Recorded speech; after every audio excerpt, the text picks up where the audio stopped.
Good evening. Good evening. Y'all come on in. Come on in. All right, there we go. There we go. What's up, family? My name is Alan. Like I said last week, we're gonna try to, get back into the groove of things.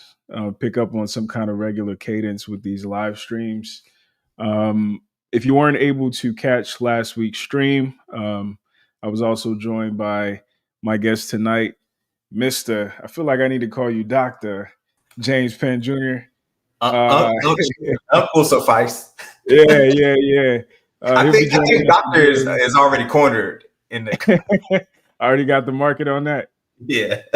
Yeah. Mr. James Penn Jr. will be joining us again tonight. Last week, we started a conversation that we plan on taking as far as we can about marriage as it's concerned with like a modern context. We talk about things like the male loneliness epidemic, which we'll touch on tonight. We talk about women increasingly being happy single, which we'll also talk about tonight. So we'll use kind of current events to help facilitate a lot of these conversations. As you guys well know, uh, Mr. James Penn Jr. was episode 1 of the Black Marriage Masterclass series.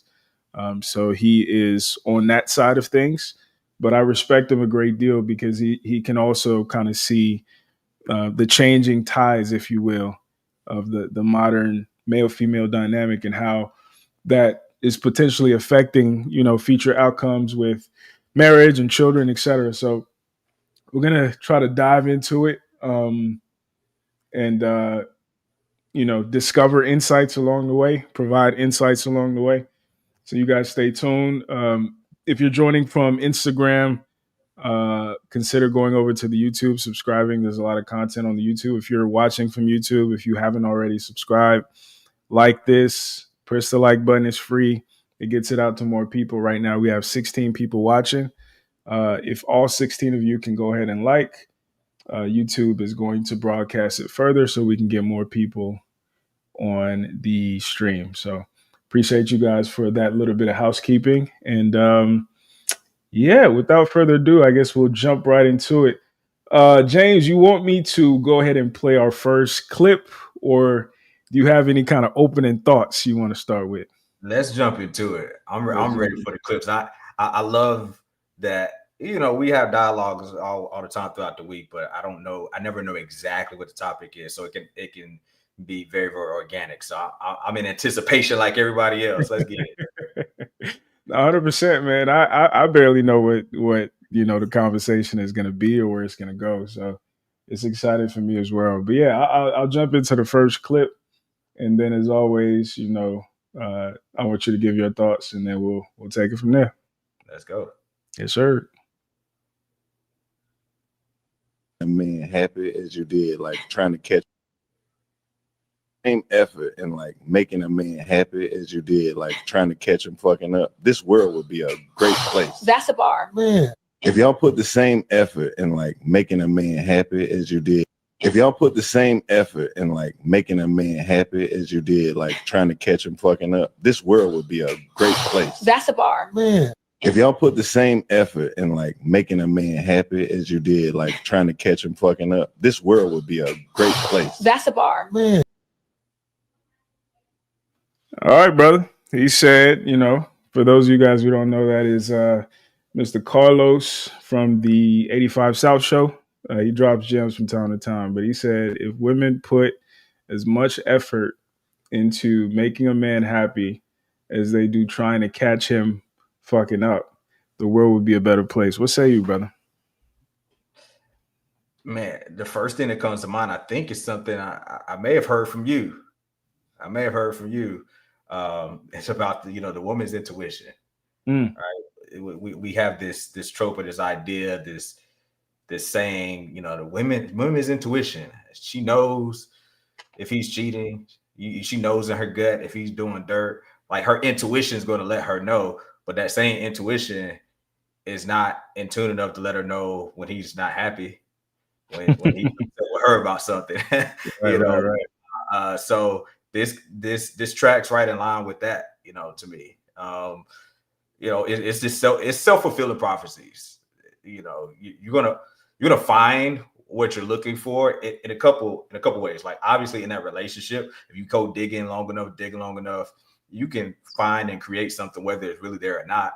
But also by way of being and you resonating on that type of frequency, you're attracting the type of men into your life more than likely that's going to be an issue because of something in your past, and you're just going to keep continuing in a cycle, attracting that over and over and over again until something in you changes. So I'm a pretty firm believer that life isn't happening to you, it's responding to you, and that we're all sowing and reaping all of the time, and there's something that you're sowing in your energy, as a woman, that's put you in a situation where you have these high levels of paranoia,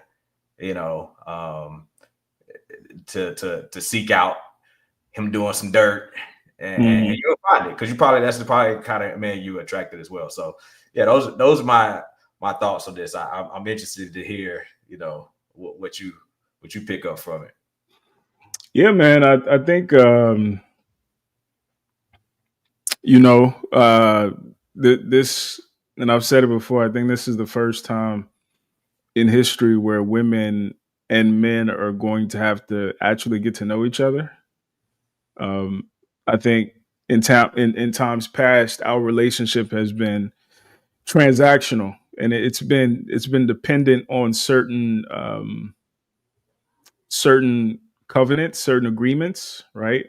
Men do X, women do Y, and men of today, women of today are saying that they no longer want to be defined by these things. So, with that being said, I think women are going to have to start to get to know who men are, and outside of simply how men serve women. And I think because, this is a major transition, I think a lot of women still struggle with that. So it's easier to simply assume the worst and, go off of what grandma and your bitter aunties told you men were, and prepare yourself, or I guess fortify yourself for that reality. And part of who um, our women in particular have been told that black men are untrustworthy and cheaters, and um, everything in the book that validates this idea of feeling the need to supervise black men, which I think that on its own is another conversation. But like I think that's the reason, and because of that, you're more worried about the outside world and other women's potential desire for your man, that you're not performing to the best of your ability. And I think we're at a point of reckoning, and I'm excited and kind of concerned to see how that turns out. Oh, tell me about the excitement on that. Well, I was watching a video the other day. A brother brought up that um, women are complaining that when they sit on trains or they sit on buses, men aren't standing up. Men aren't chivalrous anymore. And he brought up a good point. He said, chivalry in a very real way was a byproduct, was a uh, companion of misogyny, right? Chivalry assumes that women are the weaker gender. Chivalry assumes that women need protection. Chivalry assumes that women need to be covered by a man. And misogyny also has some of those assumptions. It's the misogyny is the bad face of what chivalry is, and chivalry in a way is the good face of what misogyny is.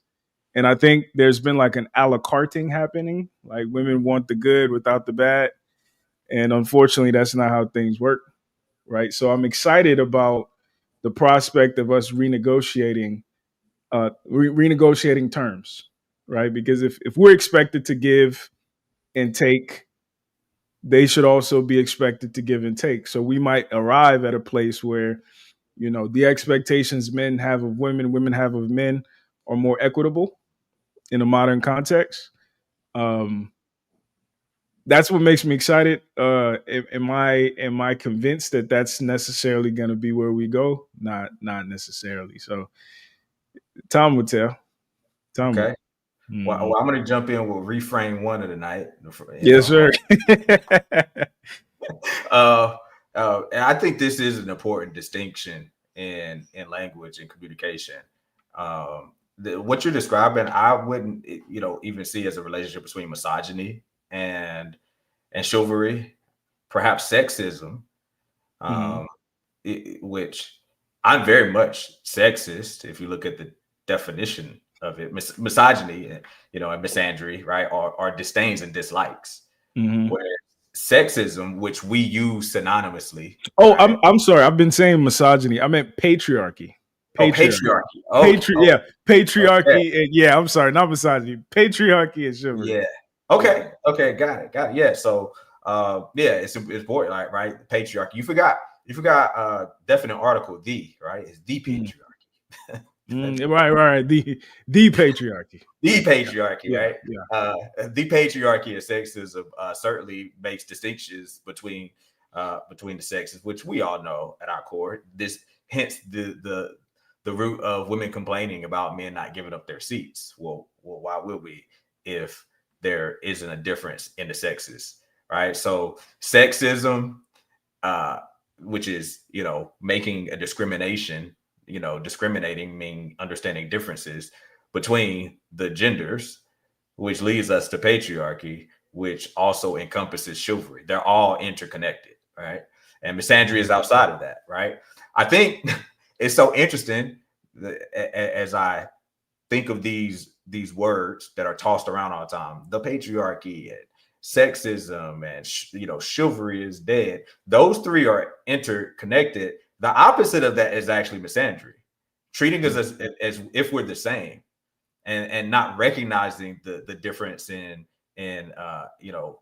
weakness versus strength, right? The power dynamic between the sexes. That actually, if we operated that way, is actually showing a disdain for them. It's not a care, because when you really understand and unpack chivalry, it had more to do than just with the women. Like how did those in the feudal system knights treat their horses, right? How did they treat anybody that was of lesser and lesser power or status than them? It was a complete code of conduct. And Sure. so Yeah. so yeah, I think those are some important distinctions to make in a language. 1,000%. 1,000%. But I mean, I think, um, for the men watching, if we can leave some kind of like, nugget of wisdom or takeaway from the Carlos Miller video, I think that unfortunately, a lot of guys, and we've talked about this, a lot of us have been socialized to not expect much from women, not expect much by way of reciprocity, not expect much by way of behavior, right? We say things like, "Oh, they're women," right? And oftentimes when we say that, we're doing it to dismiss some immaturity, some um, misbehavior, et cetera, et cetera. And I would challenge us to be more um, mindful of these things and to have more respect for ourselves, right? Because unfortunately, I think part of the reason why women, as we complain about all the time, remain the way that they are is because they have the latitude, they have the space, right? Because we don't expect much from them, right? And that in itself, for me, is the real misogyny.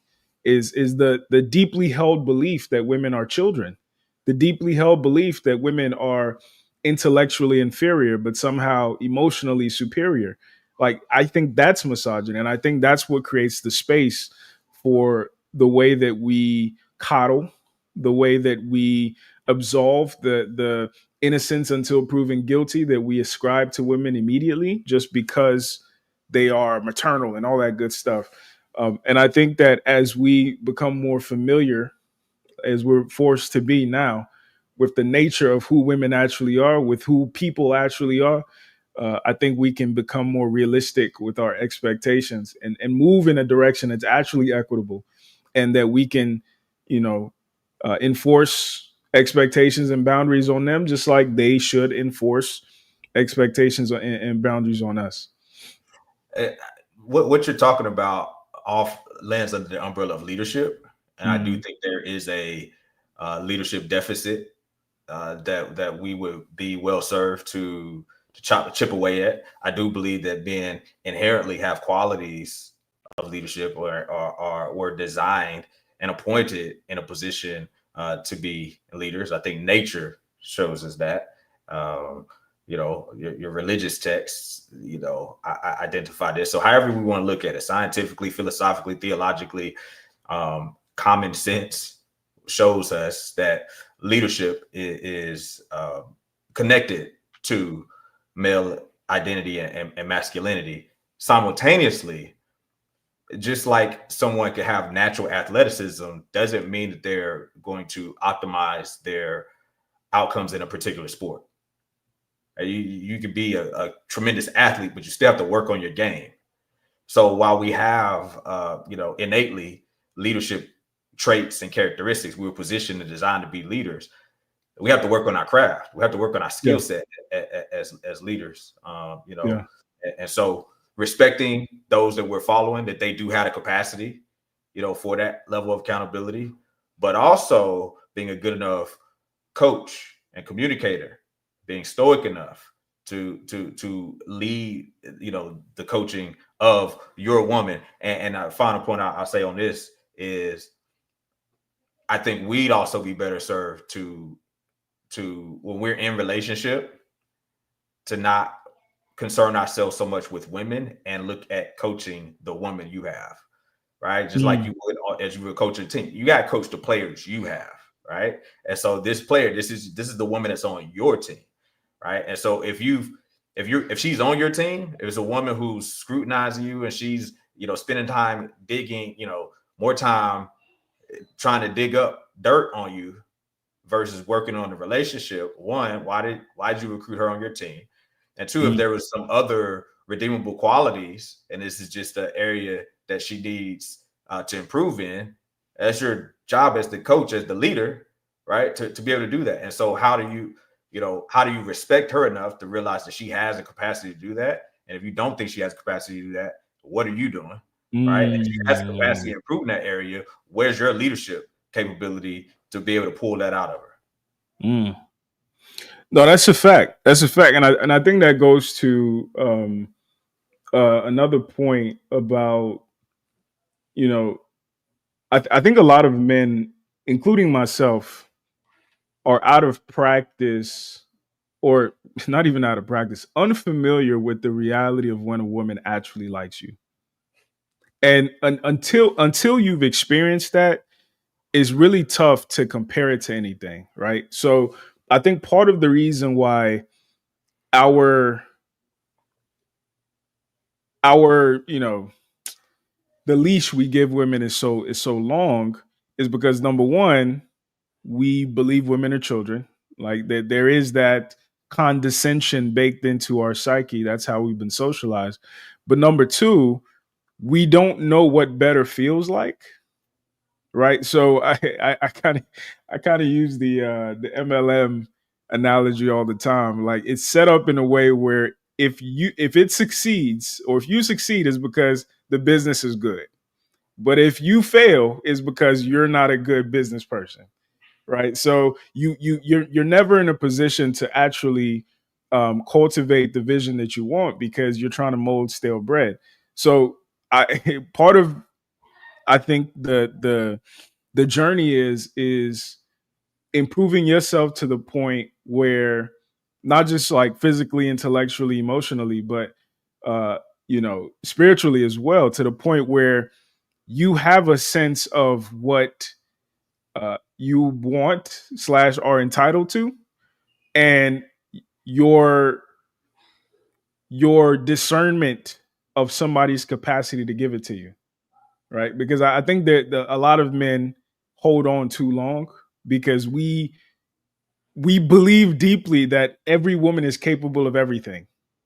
So if she doesn't do it, to your point about coaching, we blame ourselves. Like, I'm not a good enough coach. She might just not be capable of it, and Might not have a game. and there might be that ego hit that you have to get over of thinking that either you picked wrong, which a lot of men don't want to admit, or no one, or maybe you uniquely are not, you're not equipped. Let me put it that way. You're not equipped to cultivate this woman in the way that she needs cultivation. And it's not necessarily you're not equipped because you're insufficient, but like kind of like coaching, right? Like Well, you two could be coaches could be insufficient. great, but like one coach resonates better with a certain person than the other. And it Right, just and might be have that different situation. skill sets, right? Yeah. And we have to be careful to be resistant against words like insufficient. Like we all have insufficiencies, so like why do we have to, like Bill Belichick? He had deficiencies in keeping up with the change of the league from an offensive standpoint. His offense is word as creative as Andy Reid. He's Bill freaking Belichick, though. We know defensively, right? So to your point, there can be women where it's like, okay, hey, listen, my coaching style, like It's not for you. It could just be a play. It's not a good fit. A player coach personnel fit where it's like, yo, you're still a great coach, but your coaching style, like you coach up the D, right? Like, right. You're not going to work with this type of player. So yeah, absolutely. And as you're saying that, like I'm thinking to myself, and I'm like, yeah, that is a tough thing to admit.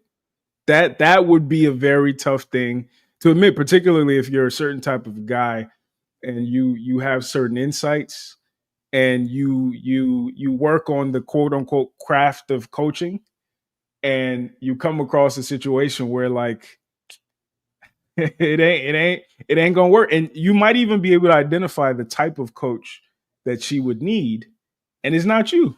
It's never been you. It's never gonna be you. You think, okay, I can be so good at the type of coach. I can be such a good Bill Belichick that I can still make this work with Plexico Burris. But it's like, he need Deion Sanders. And that's what it is. That's what it is. Absolutely. Yeah. All right, let's go on to the next thing. I don't know if you've heard about this. It's kind of the macro theme for this evening. The T app. Are you familiar with the T app? Man, I got my water and I should have. Oh Lord, some tea. The T app. So for our viewers who may or may not know, the number one app on the App Store currently, based on downloads, is called the T app. It is a women's only app to essentially spill the tea, the proverbial tea, on men in their cities, right? So women post anonymously about men that they've had dealings with to warn other women about those men and how to kind of proceed with caution. The purpose seems, noble, I guess, but obviously, things are going to go left. There have been, I think we're up to 3 data breaches. So when you see all these faces in the background right here, these are some of the women who've been exposed for using this app. Let me play, and there have even been Reddit threads like placing these different people because it operates kind of like a Tinder, so it's regional. So you spill the tea on men in your city, and women in your city can read the tea on the men in your city. So let's watch this video real fast. So the number one app in the world is called T. It lets women post anonymous gossip and reviews of men on dating sites. My single brethren, I'm sorry. Which to me is a defamation nightmare waiting to happen. But that's not the crazy part. The crazy part is that today, the IDs of every woman who signed up for the app were leaked to 4chan on a searchable map. Because And yes, it gets more insane. It turns out that the app was vibe coded and the data was stored in a public folder available to the entire internet with no security whatsoever. This is one of the worst private information leaks I've ever heard of. The lawsuits for this are going to be insane. I don't know what the lesson is here, guys. Be careful where you upload your information, A, and B, if you're going to vibe code an app, make sure you know what you're doing. I'll see you soon. Peace. This is one of the most insane.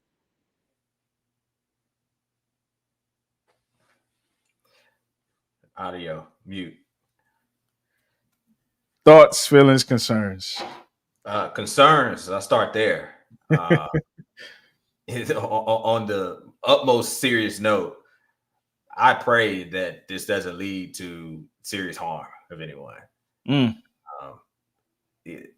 I know it's going to be all kind of legal matters, this app's going to deal with, but God forbid, can you imagine somebody who was,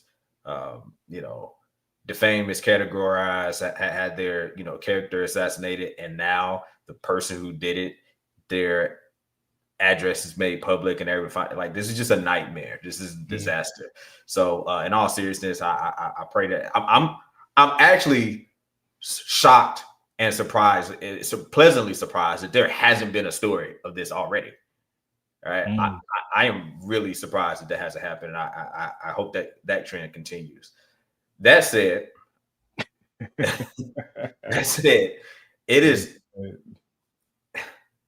it's absolutely ridiculous that even on the official company's social media, as they're discussing the data breaches and the ongoing, data breaches. You mentioned there's been 3. I from my understanding, I know one of them, they just recently found out more areas that initial data breach, had, that it was in different parts of the app that they didn't even realize. So in the messaging, part of it, there have been posts of messages back and forth, in the T app, and this wasn't a new data breach, but this was the original data breach, and they didn't even realize that was a part that was compromised.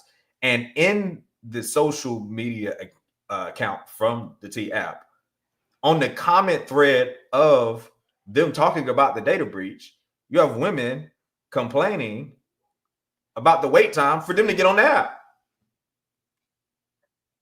Women are complaining like, hey, my friend was able to get on super fast. Like, it's been a week for me. It's been I've been waiting to get.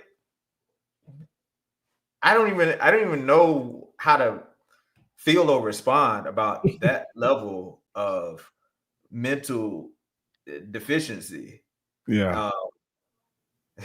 So, I know we just came off of a conversation about women not being children, or pivot, into seeing women, play into the lower level sensibilities and emotions, which is really the driver behind the entire thing. Right. So I'll leave it there. As the driver behind all of this is just to play into their lower level emotions of what they're resonating, okay, and what the energy they're putting out, to go on this app.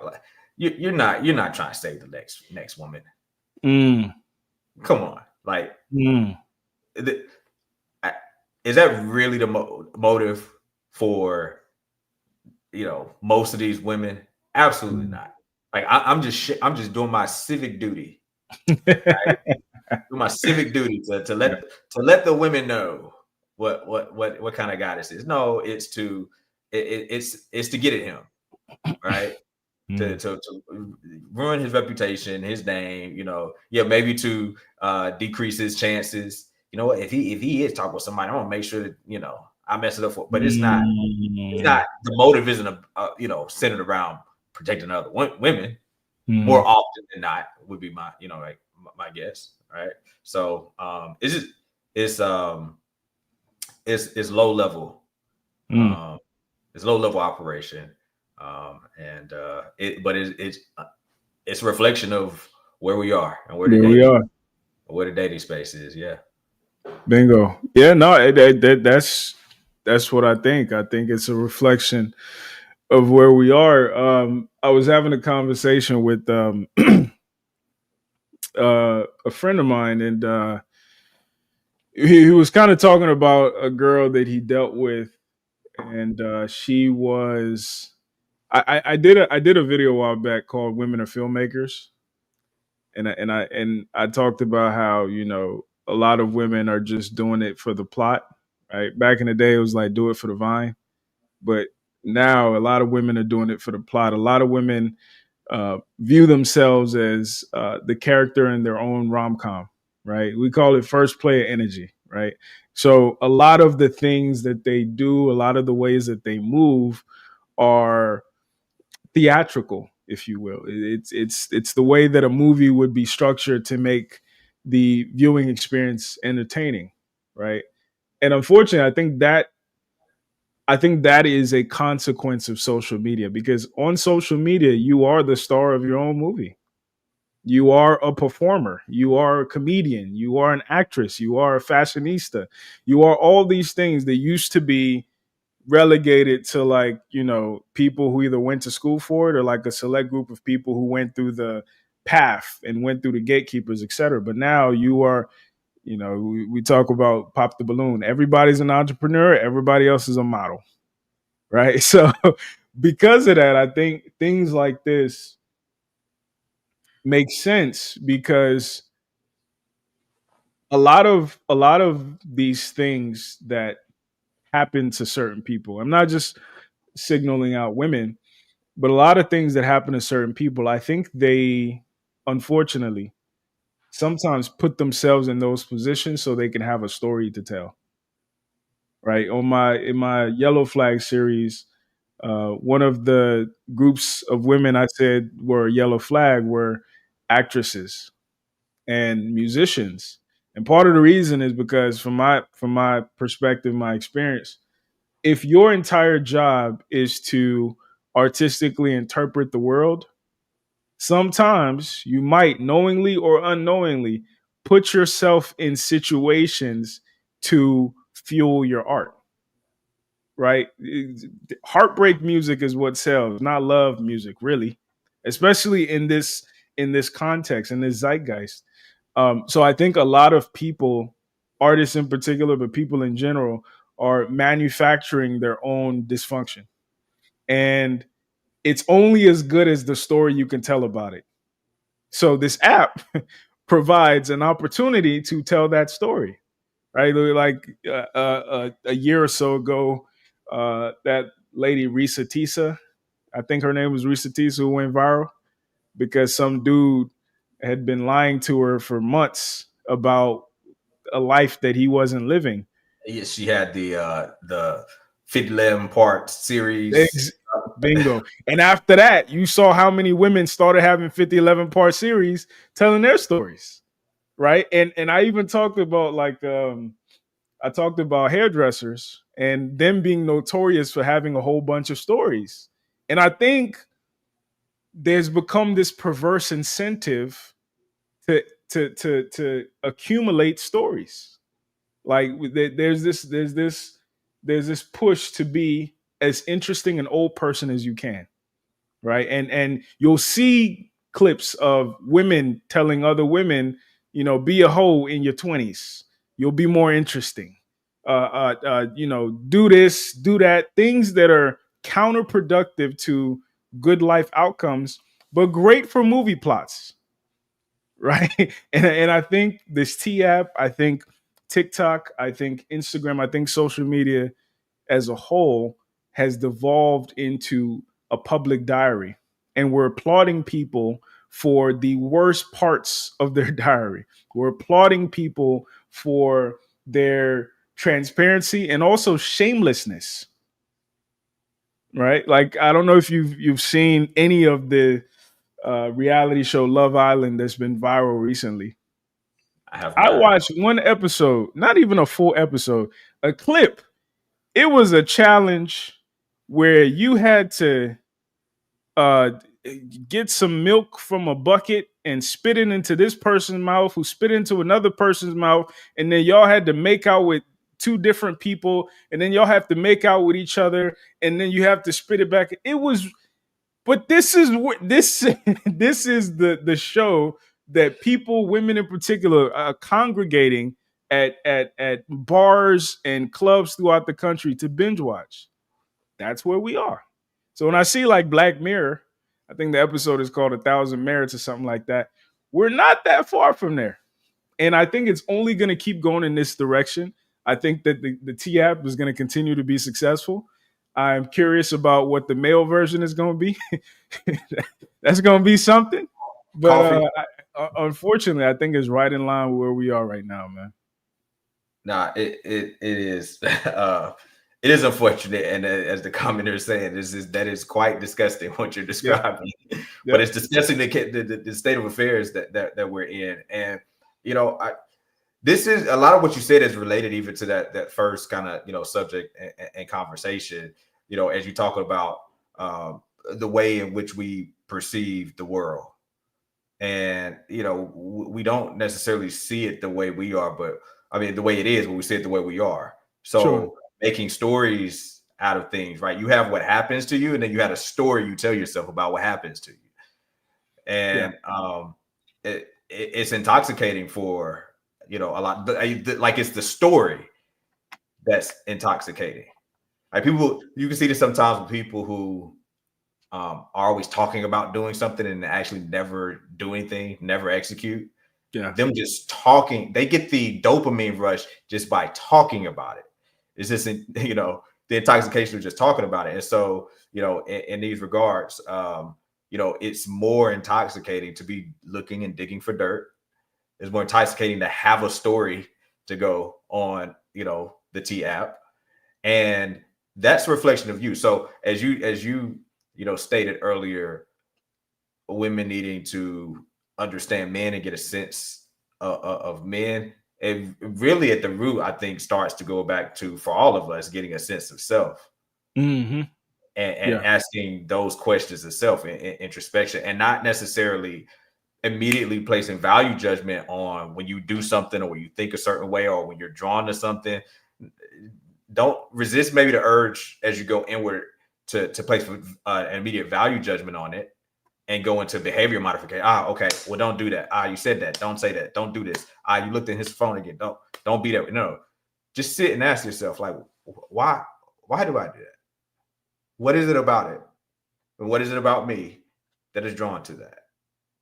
Yeah. And just really be okay and comfortable with sitting with it and unpacking that. But now we'd actually talk about like really doing some work. Yeah, no, 100%. And it's fun. Yeah, I think for the women watching, I think what's particularly dangerous about this is, I think whereas men look for alliance, like strategic alliances, I think women look for community, right? Mm-hmm. And I think part of finding or fitting into a community is a certain level of humility, transparency, if you will, right? Like I think the way men think about alliances is like, I'm about to run pickup basketball and I want to pick the tall guy or the dude who looks strong or the dude who looked like he could play, or, for less experienced people, the dude who has the right gear, right? So like when we come together as a team, we can be effective. I don't know if that's how women think about it. I think women think about like, who can I feel safe with, right? Who can I feel vulnerable with? Who can I feel myself with? And paradoxically, I think it sets you up for failure because it continues to nurture parts of yourself that you should be divorcing yourself from. And unfortunately, I think part of that process of when women come together and share stories incentivizes you to have a story to share. Like I've heard women talk about how, when they got a good man, their friends thought they were boring or they lost friends because they couldn't relate anymore. There was no community anymore because I'm living a different life, right? So, you said something. I'm wondering. it seems to be that a lot of men, at least quality men, are drawn to different. Whereas the trope of the women that you're discussing here seem to be drawn to the same. Yeah. Right. Like you think differently than a lot of people. That's one of the attractive characteristics to me about, our friendship and our relationship is like, I'm excited to hear like, my man Obi, he thinks different. Yeah. Hey, what's your thoughts on this? I'm interested to see something different, something unique. Whereas women in community, right? Like, you talk about like in the game, like I want something different to me. Like I'm a guard. I know I need a big man. A big man wouldn't go pick up another. Like you want something different because of its alliance. Yeah. I already got this part. I need to, I'm operations. I'm analytical. I'm an engineer. I need a market on this. I need a salesperson, right? Like we're drawn to different. Whereas from a communal standpoint, not only are you attracted to the same, but you have this wiring that incentivizes this wiring and environment and condition that incentivizes, even if you are actually different, that's not really applauded. Having amongst a whole bunch of women at brunch that all have, stories of their toxic boyfriends or exes, you having a healthy relationship isn't incentivized for a community. We're different. The women aren't like, oh, well, tell us about your healthy. That's so interesting. Right. So now you're incentivized to conform and fit in, to ultimately blend in. Because when you talk about all these stories, they're the same story. It's even like a lot of movies nowadays, right? Like, I don't know. As a creative and as an artist, you probably maybe feel the same way that, like, even from the financials element of like filmmaking, there's some things where it's like making like really, really deep quality, motion pictures and things like we don't get it the same way we used to, right? Not to say there's not some good work out there, but it's just different. It's just too easy to just like, oh, just like repackage this, right? Like just a couple of tweaks and repackage it. Like I've seen this movie before, right? If you seen one Liam Neeson movie, you probably seen about 80% of them. You got a couple that's a little different, right? But like I'm watching Taken again. Yeah. It's the same movie. Their stories are the same. Their stories are the same. No, 100%. I think that's what's I think perhaps that's why so many men concern themselves with like women on the macro, because we realize that we've seen how influential women are to other women. So like no matter how much you feel like you are um, pouring into your girl or putting her on game or coaching her, if you will, the influence of the village, particularly if the village is positioned in opposition to your positioning as a man, is just as strong, if not stronger, because of how women are socialized to be in this way, right? They're looking for comfort, they're looking for safe spaces, and those exist in abundance amongst other women. And it seems like a better deal, right? Because supposedly you can get all the things that a man is going to give you minus the sex. Well, you got a million toys for that now, so you can fake like you don't need that, but you also get something that men are not as good at, which is coddling, which is nurturing. So I think for a lot of women, Wait a minute, don't conflate those two. Coddling and nurturing. A lot of women in this modern context are saying, I'm gonna be a girl's girl. I'm gonna ride with my women, as opposed to having to fall in line with the structure and the demands and the requirements that are going to be imposed on me by a man, because that's how we nurture our relationships with other men. I have expectations of you, right? But I think female relationships aren't built on expectations. They're not built on uh, uh, uh, filling gaps. They're not built on strategic alliance. And it gets paradoxical because then people ask the question whose relationships are built stronger, right? You compare female relationships, they barely last, but they know everything about themselves. And then male relationships, we've known each other for 20 years. I don't even know your birthday, but that's my dude. I would take a bullet for him, right? So, so we end up in this weird, conversation about, okay, which side has it figured out better? Yeah. I don't know. I don't know if even trying to approach it from like a better is, again, get to that value judgment is our most rewarding approach to go at it. It's just, what does it mean? And what does it say? Again, just kind of evaluation. Okay, well, what does that say? And what are, instead of good, bad, better, worse, does it lead to the healthy outcomes that we desire? Right? Is this leading toward, the outcome that you want? And that's just for people to, ask themselves as they just evaluate, okay, hey, these are the outcomes I say I desire. Does this lead to that type of outcome? And then that person could be the judge on if it's healthy or not toward the goals that they say they have. 1000%. And I think this kind of segues into I would say like opposing perspectives or opposing phenomenon that we see now. On the male side, we're having a lot of conversation about the male loneliness epidemic. On the female side, you're seeing a lot of women talk about how they're happy single, happier single, single by choice, et cetera, et cetera. Let me play this video, and then I'm curious about your thoughts.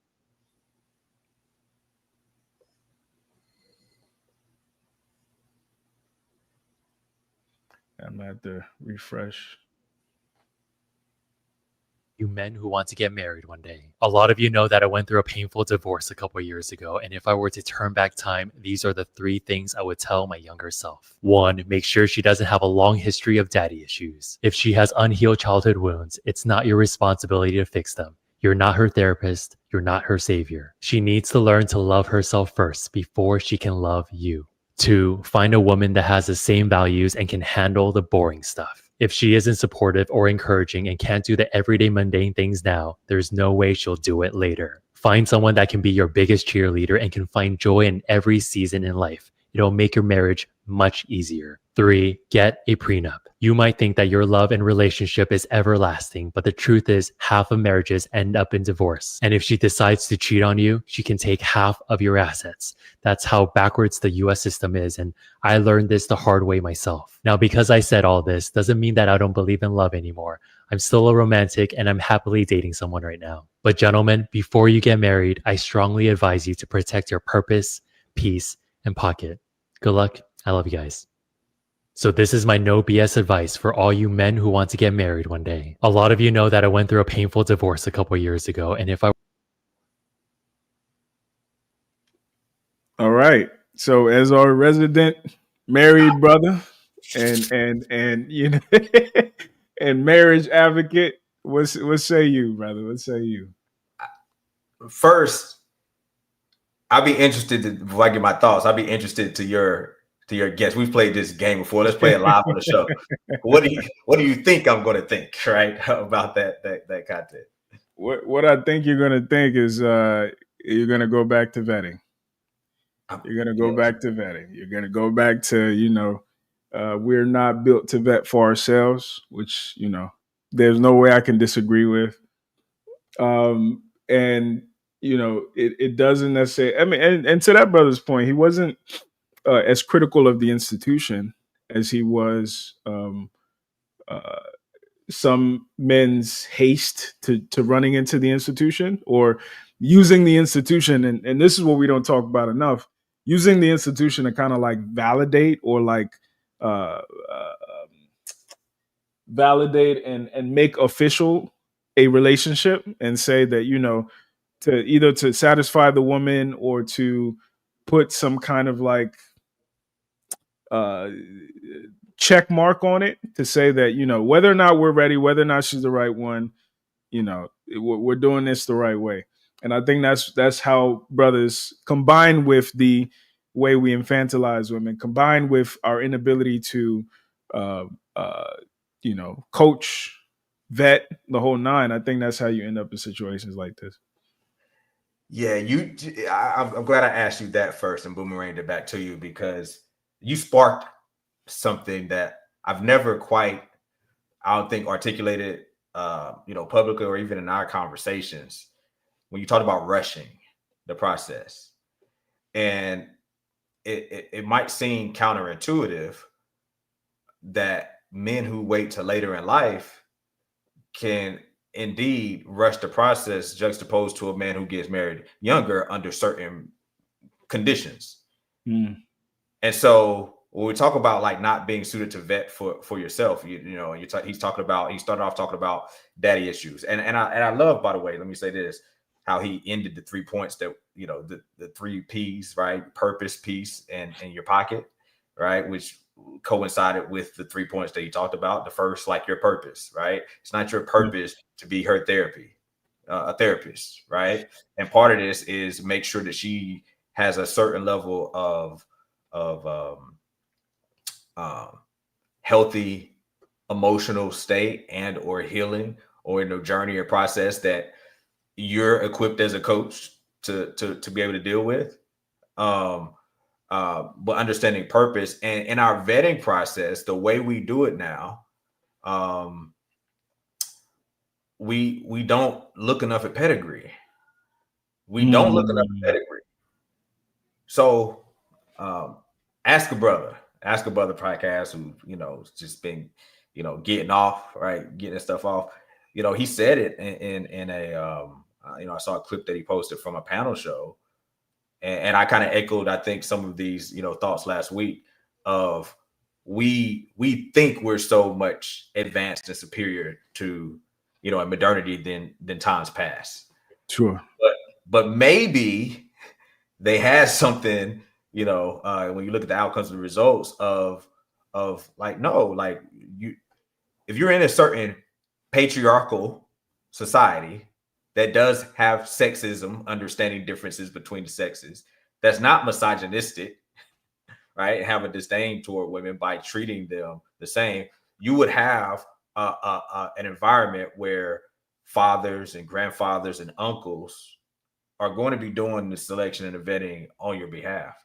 So I've been really, really interested in digging into like AI, right? And how advanced it is, and, seeing about project, or AI 2027, and how when they start getting the agent level and it gets more advanced, and it's going to start learning faster and faster and faster. And they're saying, reaching points where the brightest minds we have when it comes to coding, these AI agents are going to be, moving at 1,000 times faster than them, 10,000 times faster than them. Well, at my age of 42, my son's 11, right? In 10 more years, when I'm 52, him utilizing my wisdom in mate selection, in relationships, in marriage, it's artificial intelligence for him. I can think many times more. I can see many times more than the rate he can at 21 years old. And so that vetting process, when done in the right conditions, even if he's 21, 22, 23 years old, I got married at 23, right? If he's young, but he goes through a particular process, it may not be as rushed, and it may be a lot more thorough than the men that I see get married at 35, 40, 45 years old. Because if you're still using the same process at 40 that you would have used at 23, I'm gonna go at it on my own, go select the person, pick. You're doing the same thing, you're just doing it later in life.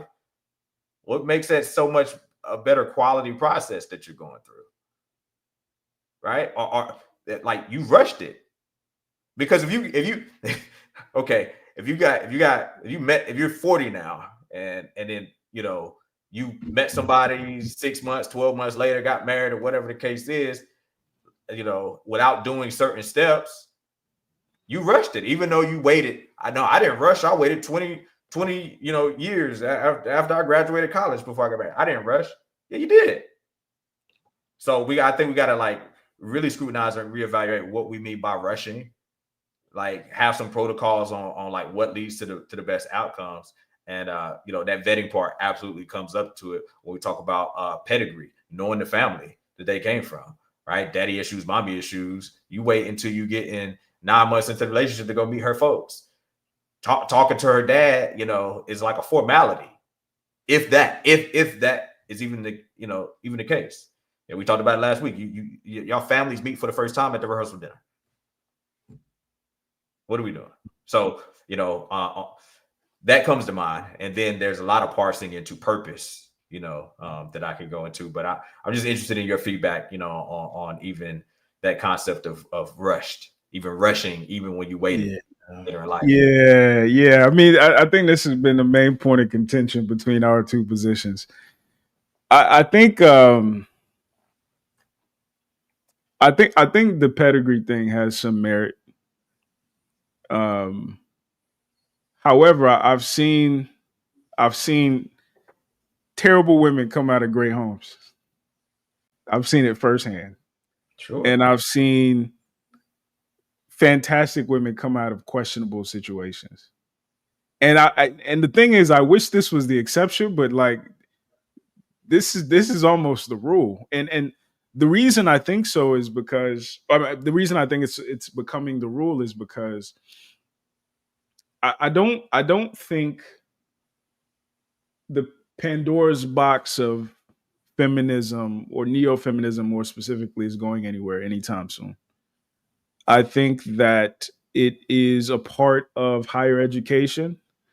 I think it's a part of social discourse. I think, you know, even the feedback a lot of girls are getting from women of older generations is not of be more like us, but it's be everything we were too afraid or we were too unexposed or under resourced to be. So I think that the world that, you know, men my age and younger are going to have to navigate, and some of the rules that used to be in place to kind of help us navigate it better, for instance, see her family and things like that, I don't know if they still apply the same way they used to, because we're becoming more individualistic as a culture, because we are creating ways, for better and worse, for people to be independent sooner, right? Because part of the reason why you had to subscribe to a certain way of doing things um, in your parents' house, or, you know, for her in her parents' house, is because she had no other alternative. So is my house, my rules.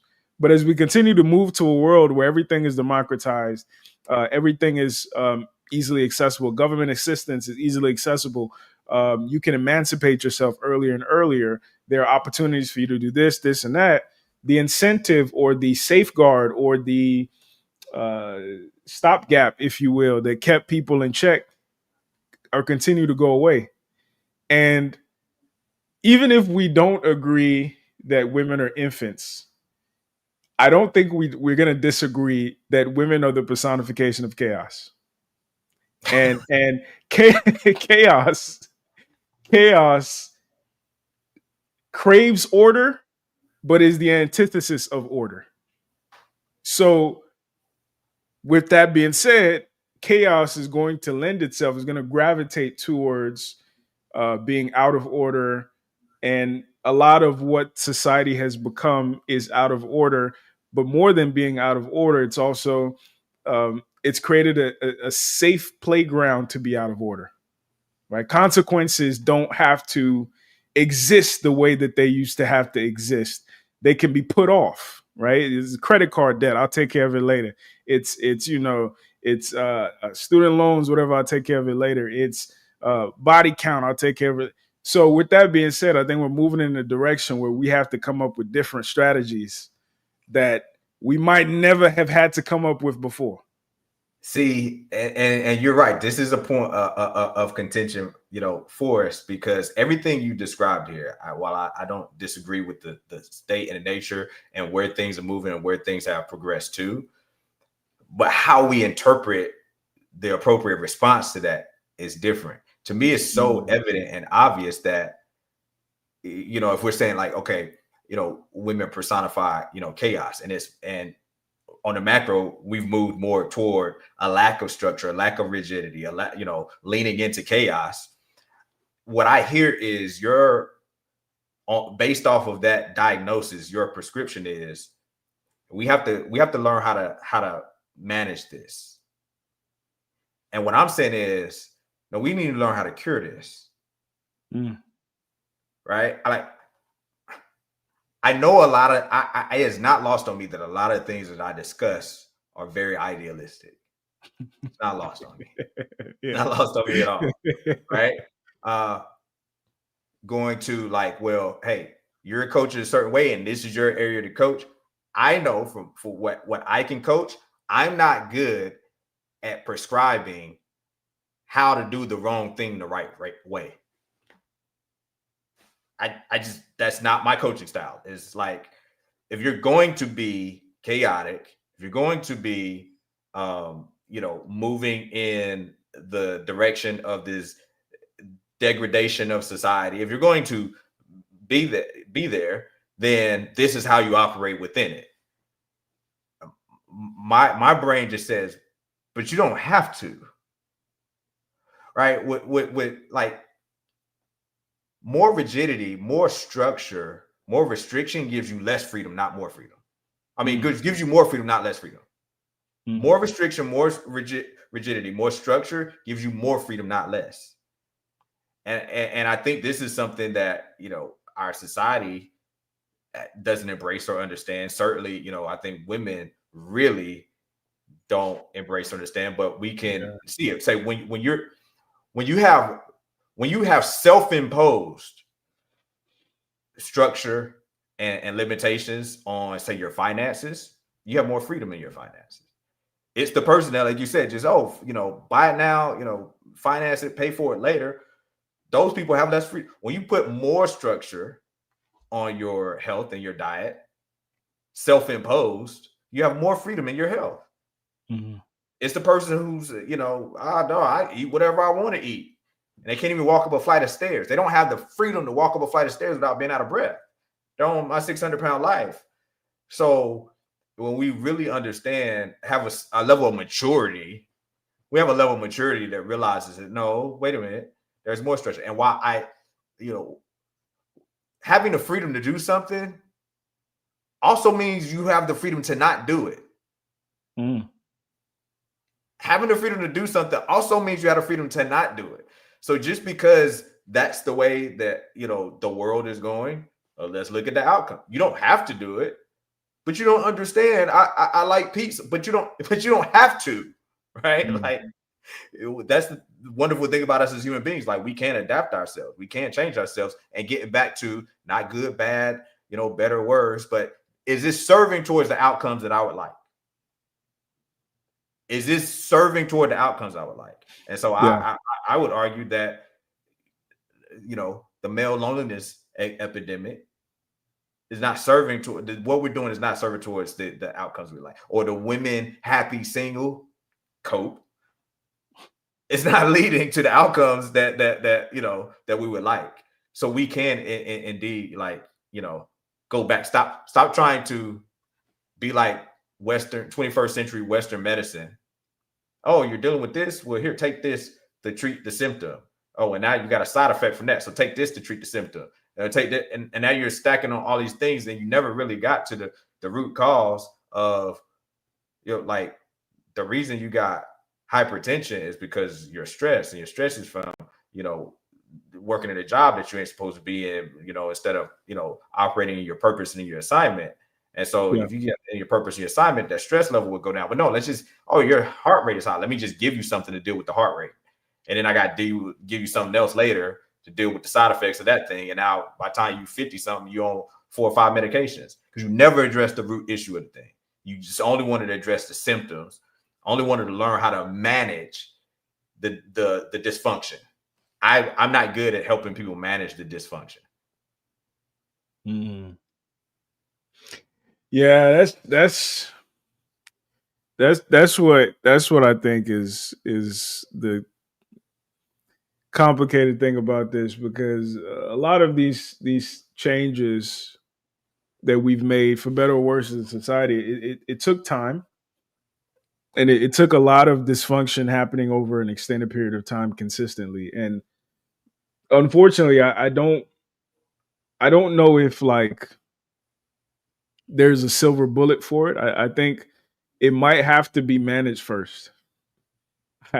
Unfortunately, I think it might have to be managed first. Like, how can we get people in the habit of navigating this reality? So, for instance, I was having a conversation earlier today.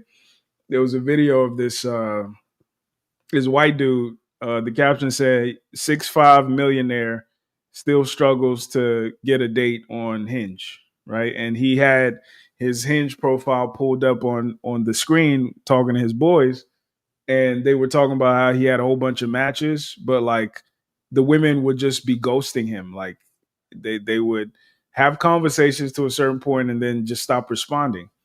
And for too many men, that's the reality. Like a lot of social scientists have talked about this, and they've talked about the abundance of options that women have on dating apps, the illusion of options that this open world gives us in general, but women in particular.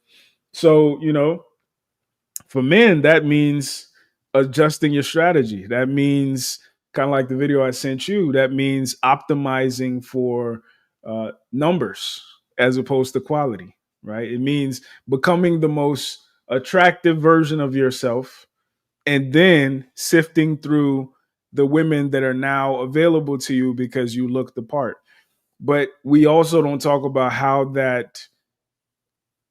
that reality corrupts men, right? Like once you get to that point when where you are that guy, you might have that Mike Jones chip on your shoulder. Back then you didn't want me, now I'm hot.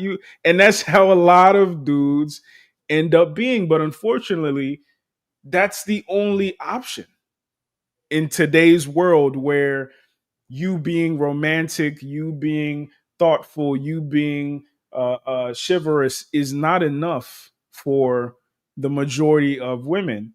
And I think honestly, part of the male loneliness epidemic is less about, you know, as it relates to women, it's less about like desiring women that you end up not getting. But I think a lot of men are losing desire for women in a capacity outside of sexual exploit, right? Like I talk a lot about how the the field of women today are not inspiring for most men.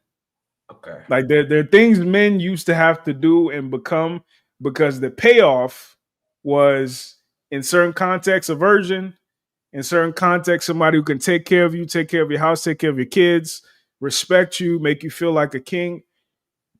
And today, I think especially in our community, this isn't inspired. Like I'm gonna do all this for what? You, this no limit soldier who takes her fashion cues from drag queens Oh and man. takes her disposition cues from prisoners and gangster rappers. And we don't talk enough about how that's affected men's enthusiasm to like actually participate in earnest in this field. And we talk about, passport bros, a lot of men go overseas, whatever the case may be. But like, I think what women need to actually take seriously is like men are becoming uninspired by what women have become. And we can talk about why women became these things. But bottom line, this new field of men that are being produced, I don't think women are going to like them. I think they're going to have sex with them. I think those men are going to get what they can. They're going to commodify the transaction even further. But I think ultimately women are going to be left unfulfilled, used, and abused. And that's the part of the male loneliness epidemic we don't talk about because we just dismissively say, oh, men are lonely. They need to figure that out. No, this is going to be bad for women. But it's going to be bad for society. It is bad Yeah. for society, even what we are, right? And so Here's a concession that may surprise you. I'm okay with a certain level of management of this the realities on the ground. I'm as idealistic as I am. I'm okay with a certain level of management under the conditions that we have a treatment plan towards the ultimate desired outcome. Right? Like if I'm big into like reverse engineering. That's reverse engineer. Okay, like what do we want? And I just had to go through the process of my own personal goals, whether that's workout regimen, finance. What do I want? What am I willing to give up to get there? And then what does it take? And my mentality is just always just like, yo, just tell me the truth of what it's going to take, and then let me decide if I'm willing to pay that price or not. Like but don't tell me, like I've had goals before where people thought, oh, well, that's not possible. Well, then why? I'm not even talking to you then. Like, what you say it's not possible, and somebody else is telling me I can, but they there's a path for me to do it. It may be incredibly difficult, hard. Why am I talking to the person that said it's not possible? I said I want this, and you said it's not possible. Okay, great. I have no further conversation for you. I'm going to talk with the person that's telling me like there is a path to this.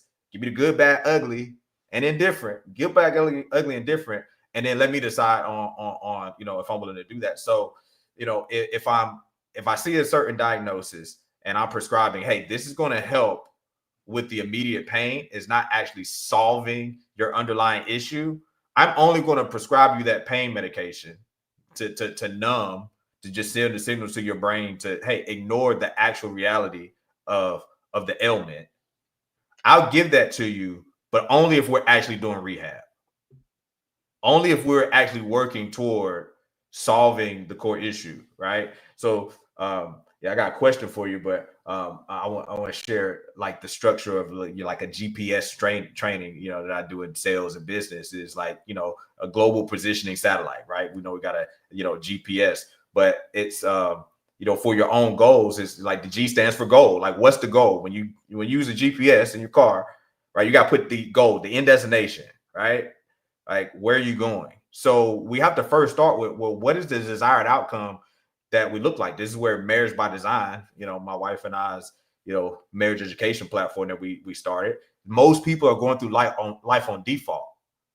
You're not giving intentional thought on designing your life by having a desired outcome, right? And so life is just happening to you, and you're just taking the next natural step. But have an intentional goal, and then P, right? The positioning, or instead of goal, here, right? The process. What's the if now I have a goal, I want my life to look like this. I want my relationship, my family life to look like this. Now, what's the process of making it happen?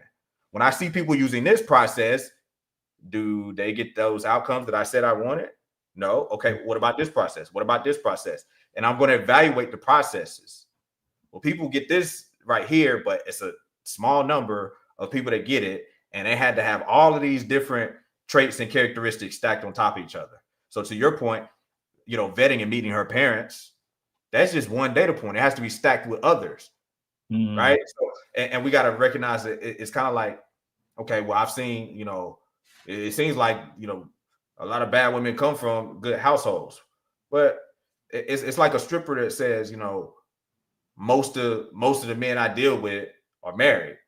That doesn't mean that most married men go to strippers. Right? So just because most of the women that you may have, observed and perceived to that don't have these desirable traits come from good households, doesn't mean that most people that come from good households, women that come from good households, have those type of outcomes. So we have to evaluate all of the processes stacked together that yield the outcome we want, right? And then, right, we select our strategy, right? What's the mode that we're going to get, right? Because you can look up GPS directions how to get here. Well, are you taking a plane? Are you taking a train? Are you taking, are you driving? You look up the destination online, it can give you all of these different systems, right? These systems that you're going to use to get there. So we got to have a goal of desired outcome, the process, that's going to get us there, right? The direction, and then the system that we're going to use to make that happen. But the question I would ask you, that's going back to like the goal, is, do you believe that as humans, we're designed to go through this journey by ourselves? As we talk about male loneliness, women happy, single, do you think we're designed to go through this journey called life by ourselves?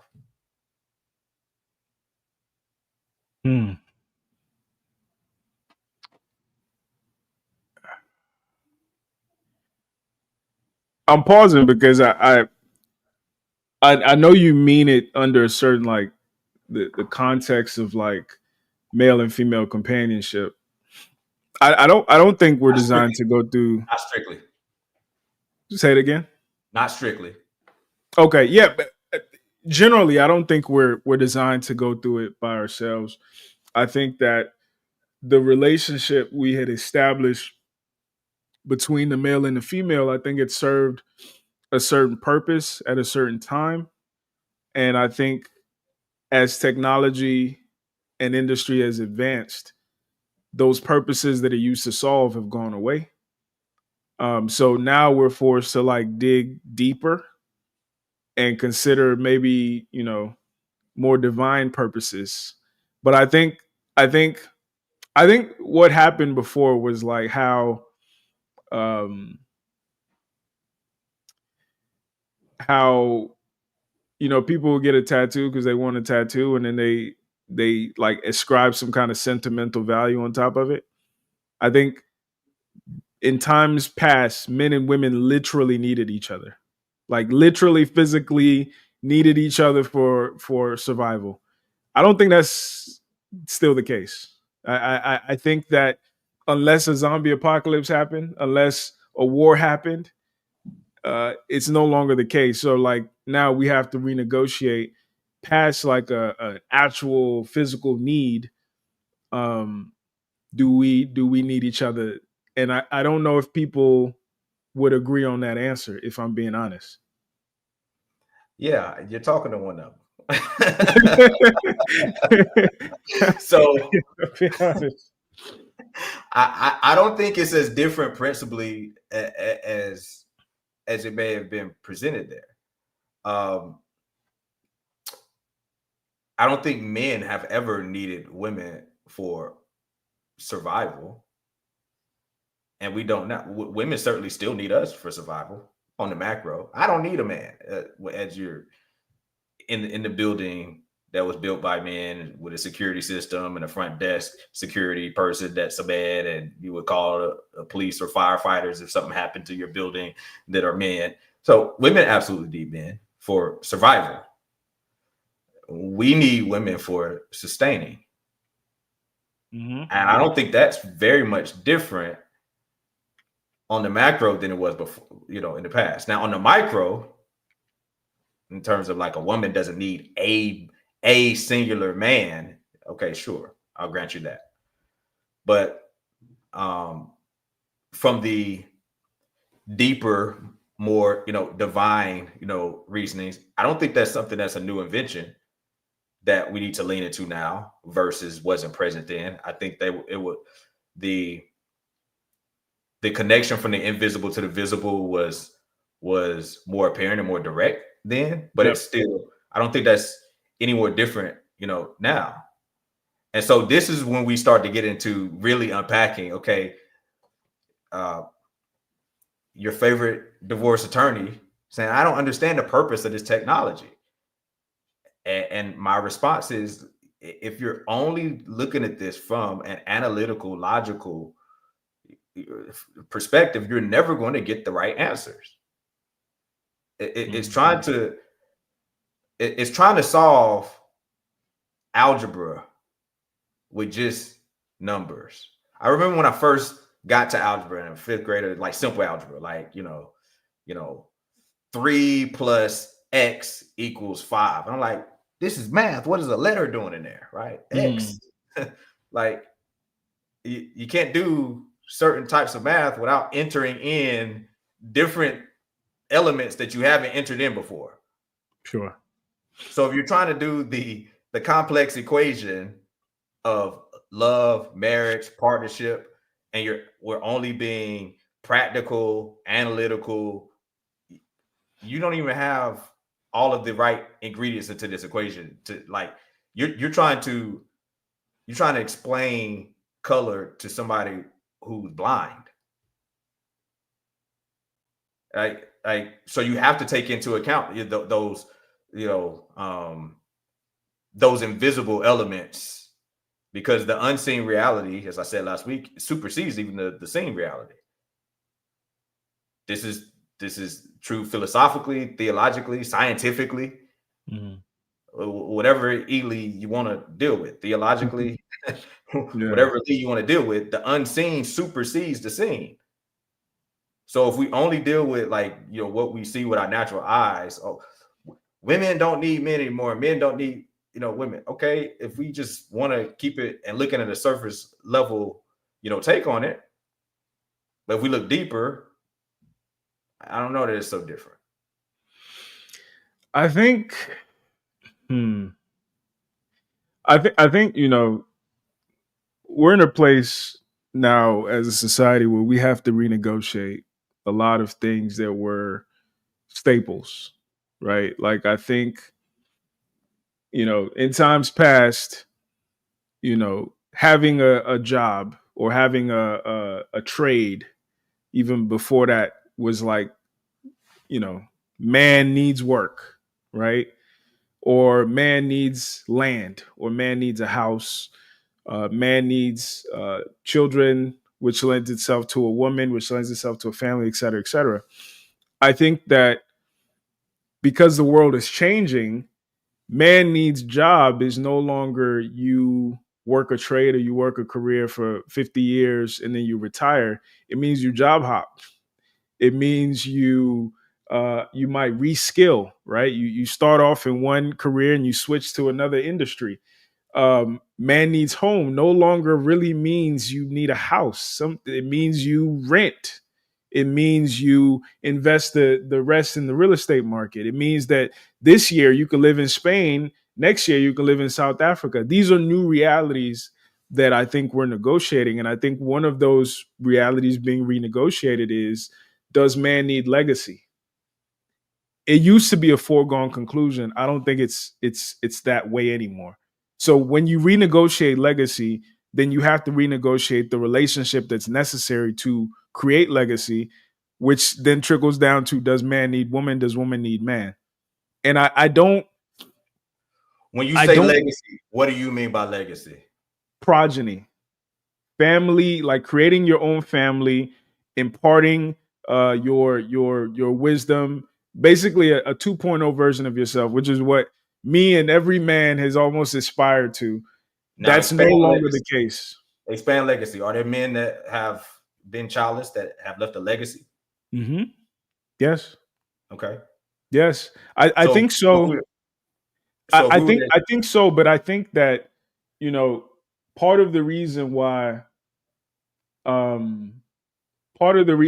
think that there was a millennia old push for biological legacy is, I think the assumption was people are going to be more invested into something that they feel a sense of ownership with, just like with real estate.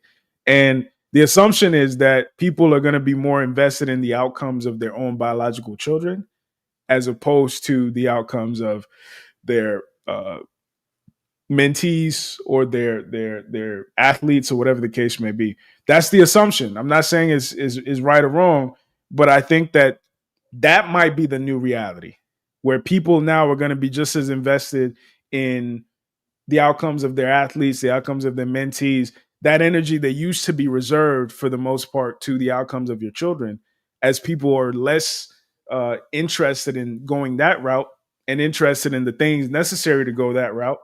I think that might be where we're going. Yeah, I think there's still just a deeper and a further level to get to, and the ultimate interest that should be driving a man is a divine assignment. Mm-hmm. And so a lot of times, like, we talk about purpose, and one of the things that bothered me for a long time until I had the words, for just over the last really just couple years, two, 3 years, Shouts to my brother Joseph Pridgeon, author, coach, speaker, pastor, and in one of his books, it was the first chapter. I forget which of his books it was. It gave me the language for it. And he said that purpose isn't what you do, but it's who you are. And purpose used to always bother me because it was always spoken about in a synonymous nature to your job, to your business. Hey, man, get on your purpose. Well, what's your purpose? And people would like synonymously talk about what it is they do as if that was their purpose. And making a distinction of purpose is about becoming. Like, who are you? What type of man is it that you're looking to be is more so your purpose. And then your assignments may change during different seasons based off of your purpose. So as an example, if I become a soldier in the military, right? Like, that's who I am. I'm a soldier. My assignment may change. This month I might be on a reconnaissance mission. Next month I might be on a rescue mission for POWs. The next month I might be, like on a different type of assignment, but who I am hasn't changed. Right? And so if we start to look at our careers, we start looking at our businesses as assignment, and our purpose is more like, well, who are we becoming? Who are we? What's our nature? And we only choose assignments that we have a divine connection to. I think that's where legacy and true ultimate fulfillment is going to come from. And in doing that, when we start to get that level of, wait a minute, like I'm about purpose and I'm about assignment, you can start seeing more value of a woman being your helpmate to be able to pull out the highest levels of you. Because the reason for the institution of marriage, why this technology exists, the purpose of it, right, is that it crafts something out of you unlike any other earthly institution that you will ever be a part of. So when you get in a relationship, there's nobody, I can't hide from my wife the way I can hide from other people. I can hide from you. We chat, text, DMs. I hop on here with you, on Wednesday. I can hide. You know me, but you don't know me. I can hide from all the viewers here. That woman upstairs, she is an earthly person. That earthly person, I don't hide from her. If I was on here, chopping up some BS, she could blow my spot up in the comments. She could be rolling out, like she could be. This talk about purpose and assignment for him, right? Like, I can't hide. And so at pools that craft something, that technology of being in community that close with somebody, if we're not designed to live our life alone, learning how, if I can only get along with somebody when they do exactly what I want, when I want, how I want, that says more about me than them. Marriage is a mirror. It shows you, marriage lets you know a lot about a person. It's very, very intimate. You're going to learn a lot about a person. That person is you. Right? And so I use the analogy of, like, you've been to the club, and it don't matter if it's the most plush, nice spot you had lived in Miami, or you at the hole in the wall joint that's just like, run down. When the lights is low, it looks different than when the lights are on. When the lights are low and the strobe is going and the music's blasting, the women, they faces beat, what I'm saying? Everybody looking good, you suited and booted. But when they say, last call, 2 a.m., 3 a.m., the lights come on. If you're still in the club when the lights come on, and the lights come on, you see how filthy it is. I mean, people sweating, they nasty. Her makeup done ran. Just when the lights was low, everything looked fine. You look down at your sneaks, like, dang, man, they was fresh when I came in. My sneaker, everything looks natural. The floor it's disgusting. That's what marriage does. It shines a light. Unlike any other thing, any other institution that I'm aware of, it's going to shine a light on you and require you to do a level of work unlike anything that I've ever seen before. And so when we start getting on purpose of becoming, start having divine assignments that we have to accomplish, and in order to accomplish this for an assignment legacy, I'm going to have to be a different level of man, a different level of person. There's something that's pulled out of you from this sacred institution of marriage. And so when we start looking at it through that lens, there's some externalities there, that exist that I haven't seen anywhere else that that duplicates it in the same manner. I agree. I think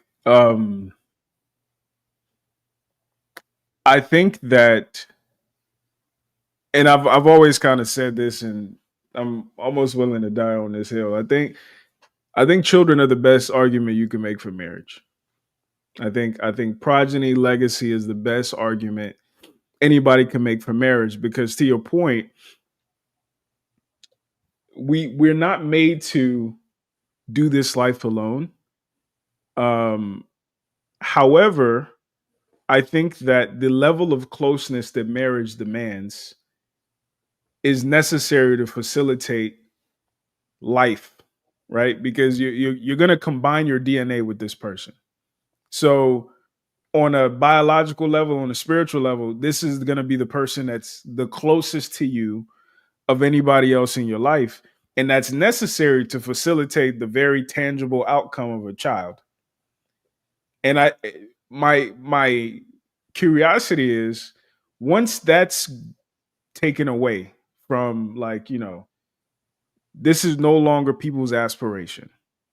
Children is no longer people want to be dinks. I don't know if you've heard of that term, dual income. Dual income, no kids. Exactly.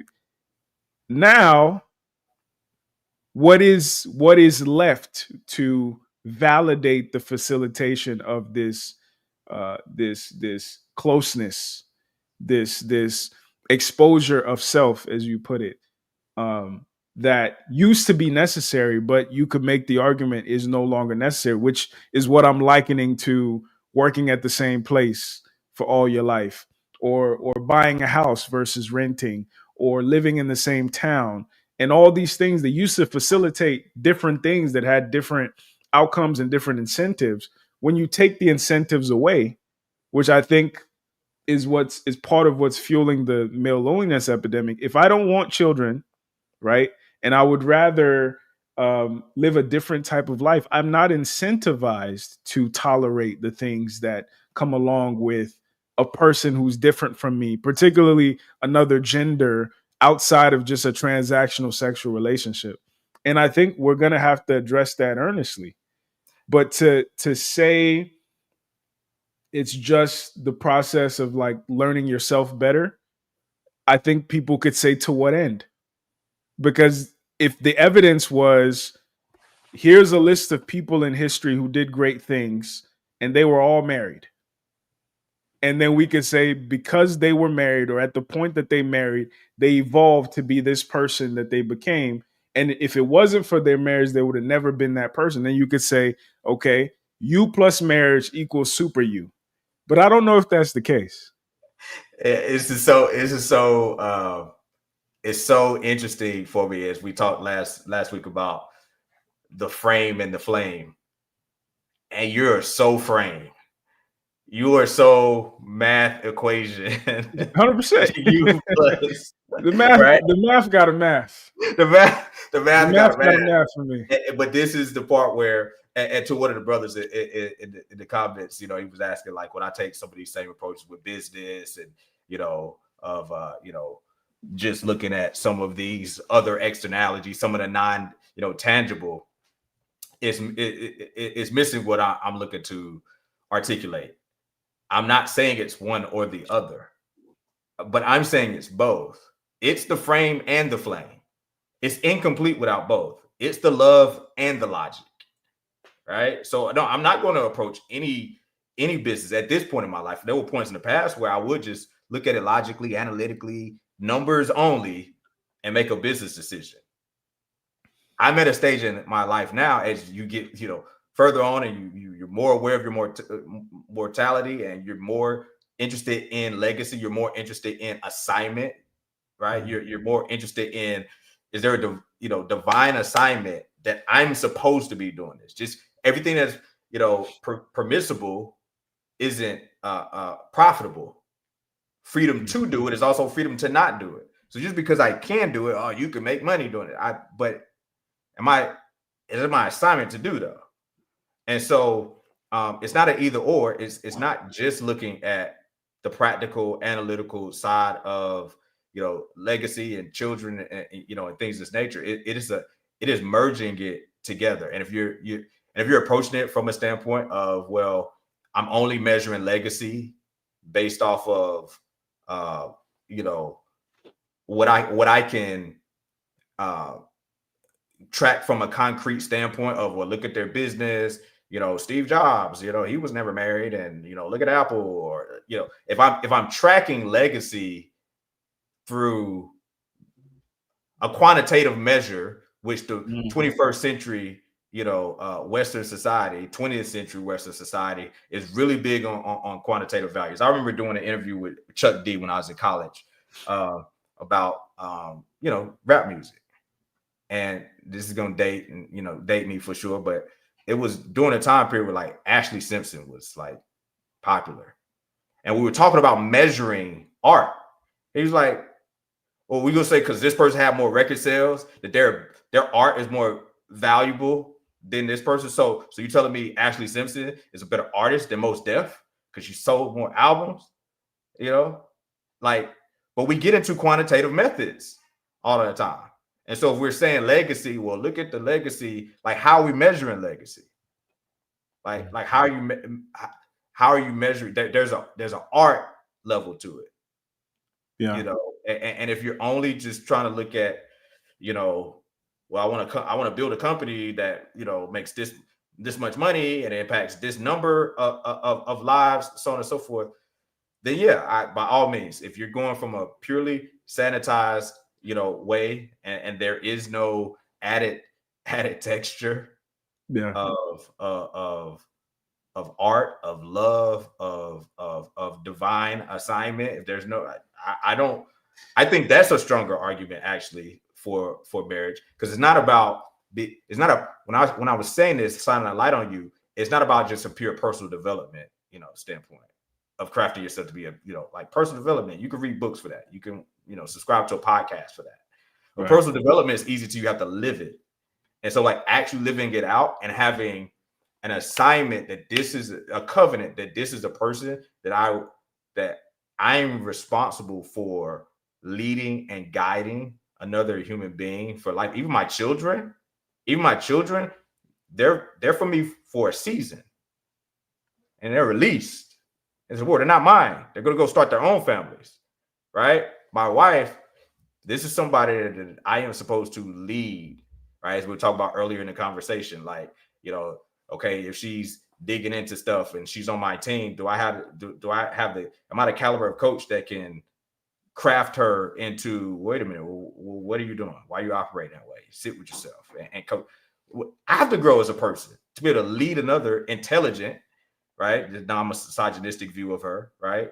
Like, she's an intelligent person. She's not a child, in that sense. She has capacity to grow, but I have the divine assignment to be her leader for life. That pulls something out of me to do that I can then thus utilize those growing strengths. We think we're so much smarter than people of antiquity, but when they said, hey, if a man wants the office of a bishop in this, theological book, this antiquated, narrative, he needs to be the husband of a wife and lead his household well. You don't even qualify. Like, prove us that you can run a family. I think prove us you can run a family. It's the hardest thing. It's the hardest thing to do. That's a fact. I think what's interesting about, for me personally, what's interesting about the male-female conversation, and a lot of this discourse around our dysfunction, I think it's indicative of the times as well. Like in different, kind of like I brought up, the job market and how it's wiser now to not retire somewhere how I brought up that the even housing, you could make a very good argument. There are YouTube channels that do it who say it's wiser to rent and invest than to buy, right? I think the world is changing, and I think I don't know if people are saying that we of this generation are smarter than people of generations past. I think what people are saying is we're more honest, because a lot of the friction to the quantity over quality over quantity is, I think a lot of people have come to the realization that a lot of the magic of old was bullshit. It was nonsense, right? Pastor and his wife were the most toxic couple on this side of the Mississippi, but they look good on Sunday morning. You know, my mom and my dad, they built a family at home or whatever the case may be, but you didn't see what happened behind closed doors. I think this, along with like things like the T app, which I think is the negative side of it, but I think this time of human existence is the deconstruction of pageantry. I think it's the deconstruction of facades. And because of that, I think that's why we're leaning towards the quantitative. Make it make sense to me, because the magic that they were talking about, I saw behind the curtain. They're even like, I don't know if you've seen the I don't know if it's a YouTube channel or show where like magicians break down the illusions, right? So we live in a world where we're simultaneously deconstructing illusions of old and constructing the most convincing illusions. So not only can we not tell what's real and fake anymore, but we've become cynical to think that everything is fake. And there is more evidence, you could argue, to suggest that the things, the divinity that you speak of as an example, that validated the institution of marriage and every challenge that came along with it, other than just the procreation, which I can see tangibly, there's more evidence to suggest that that divinity part was bull. And I think that the friction that men and women are having in some part is a consequence of that. It's a consequence of women saying, you know, I'm gonna do all this for what? And men saying, I'm gonna do all that for what? So how do we reconcile that with the reality of like where we are in today's day and times? Like we're realizing, we're discovering. Like I was watching a documentary about Marcus Garvey. That man was out of his mind. Good intentions. Good intentions. But if he existed today, he would be Umar. He would be Jay Morrison. He would be out of his depth, but with good intent, stated good intentions, but like hiring people who are incompetent to do things that didn't need to be done when they were, so we're discovering these things, and I think is making us cynical. So how do we reconcile that? Step away from the mirror. You can't see the mirror when you're too close to it. Like if I'm trying to see myself when I'm about to get ready to go and I'm standing this close to the mirror, like how do I look? I can't see. I'm too close to it. I need to step back to see a bigger perspective. So to your point, when we look at the generations past, right, and we notice like, man, this was some bullshit. I don't know if you noticed, you brought it to magician thing. I actually was a professional magician. Of course you were. Yeah. Like the black most interesting man alive. Of course you were. You were a magician. Yeah. State level wrestler. Yeah. And I promise you don't want to know how to trick people. Always, how'd you do that? Right. My response would be, can you keep a secret? They'd be like, yeah. I said, so can I.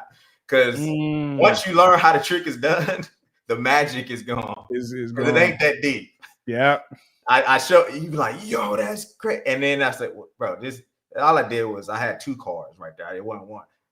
That's all it ain't that deep, right? And so we are seeing that, right? To your point, even from a theological standpoint, I saw something interesting that was saying how over the 20th century, in 1900s, that today we really aren't as any more secular or going away from religion than they had. They just had when you hold it to a standard of more antiquity. So when I often refer to generations past, I ain't talking about 100 years ago. Yeah. Right? Because in the 1900s, it was like, no, they were going to church. But no. When you look at lifestyle and like living to the standard of what it actually meant to be, inculcated and following the tenets of a said belief, they weren't doing that then either. They just had the sleight of hand on it. And so when we look back and we're going back to the 1900s, like the older I get, the more I realize, like, yo, time, like 100 years ain't no time. It's 1925. 1920, it ain't no time. Yeah. Right? Like you've remember Doug Williams, first black quarterback to win a Super Bowl. Washington Commanders. I don't know what we're supposed to call them now, right? Washington football team. One right in the 80s. His grandfather was born a slave. So, like, even when people think about slave, what my great hundreds of years ago, what that happened 100. Like, I don't think when I think of Doug Williams, like he's older, of course, but I don't think he's like some old, I probably got uncles that's the age of, Doug Williams. Right. His grandfather was born a slave. That didn't went that long ago. The older you get and you start recognizing, like, wait a minute, you know what I'm saying? Like I'm closer to this age than that age. Like you start thinking about in terms of like 50 and 100 years, that ain't no time, bro. Yeah. So when you step back from the mirror and look at larger spans of times and you start seeing cycles, we know the saying, right? Like strong men make good times make, weak men make hard times. That's a cycle over generations, at least centuries. That's not an in a lifetime cycle. If it was, if you've only experienced it, if it's your first time like going through a year and everything starts to die in the fall and the days get shorter, you might be thinking, oh, the world's gonna come in, like, but you've seen years over and over and over and over. Like, no, the days get shorter and then it's gonna get longer again. We got to step back. Like, but if your lifespan was only 1 year, right? Like, you think winter is global warming. Like, like some climate change. It's like, no, it's winter time, right?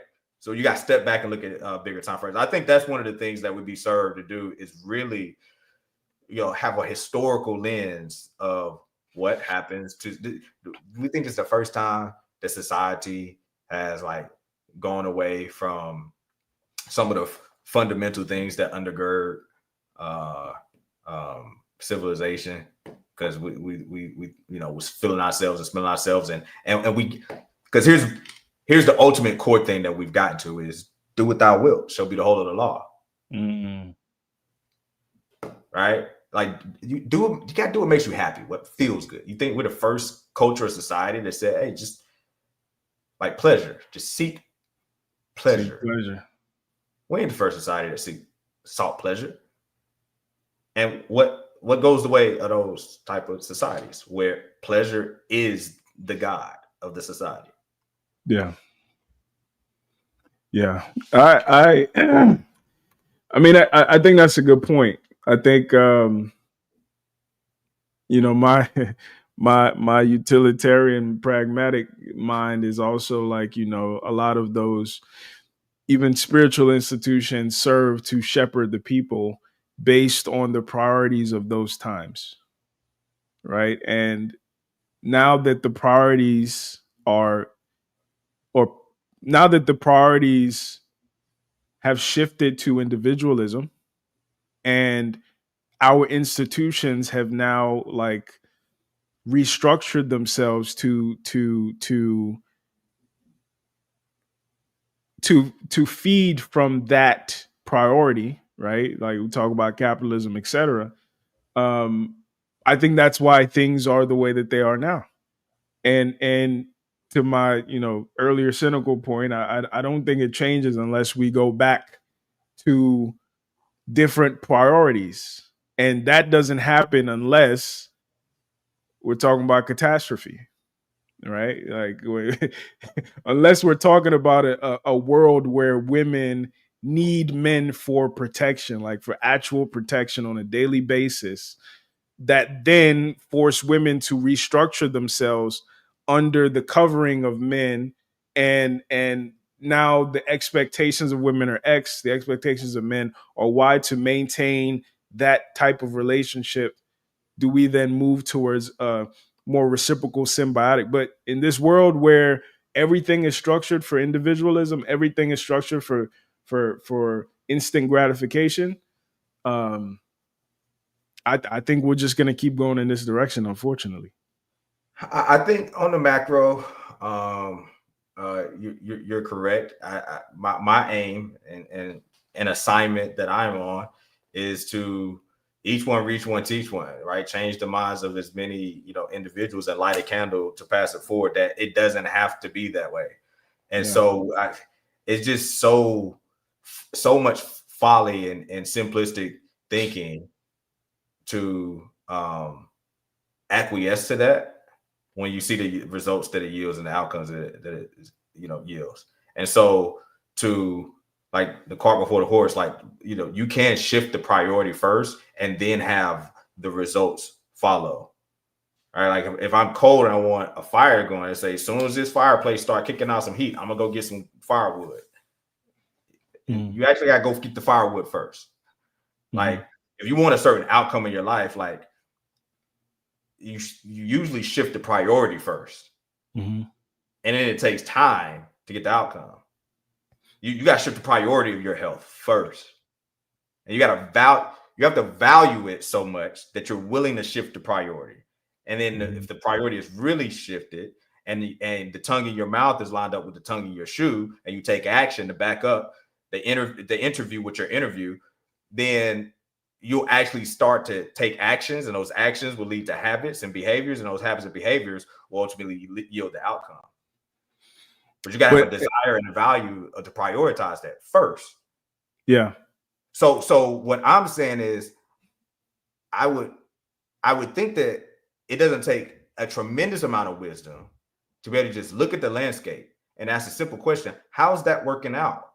Going more towards individualism, to bring it back to the topic of like loneliness. And I asked the question: are we meant to, go through this journey alone?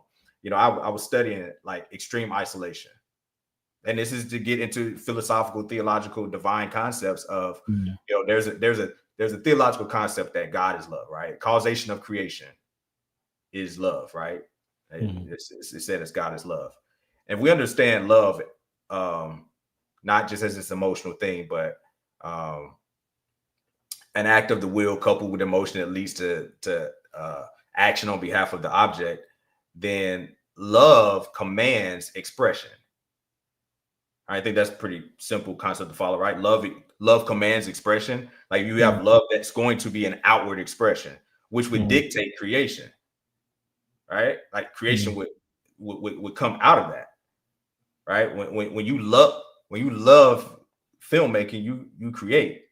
That's why we have a seed of creation inside of each of us, right? That's an expression of your love. And when a man and woman coming together in love, it yields creation. And so love as an expression that yields to creation, that yields to outward expression, what would be the antithesis of this, right? It is going inward and isolation. And when you look at even the effects of people in extreme isolation, solitary confinement, right? The mental toll that happens, even on a neurological level. Am I still here? Yeah, you're still here. Oh, okay. My computer just like shut down. Even on like a neurological level, the psychological effects of extreme isolation, like it's crazy. And so we're being more and more isolated as we become more individualistic. and we see what's happening with people's mental health. Mm-hmm.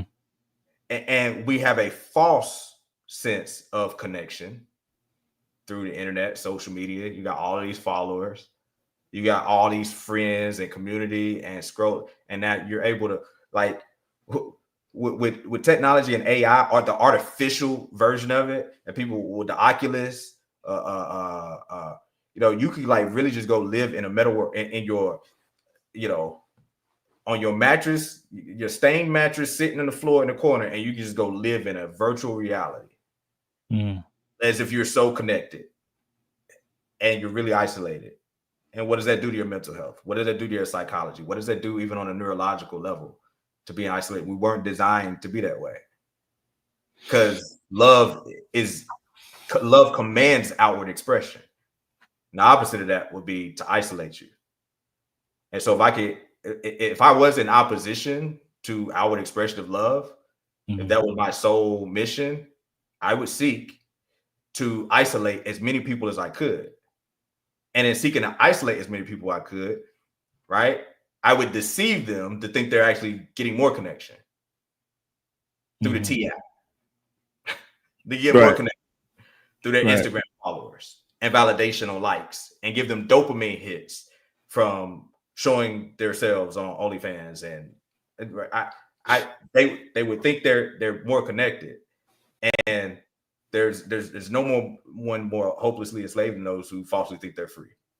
Right? It's easier to deceive somebody than convince them that they've been deceived. And so I'm preaching right now, and I'll close my sermon with: people are deceived to think that they have more connection now, and they're deceived in all of the isolation and loneliness that's taking place, that we should continue down this path and maybe come up with some ways to cope and manage down this path, rather than realizing that this is not yielding the outcome we want. Have the wisdom to look a little further and prioritize something different, right? From a bigger, vantage point and view, that there is something more to be had, and it can look different. I agree. I would only say I think there's more. I think I think you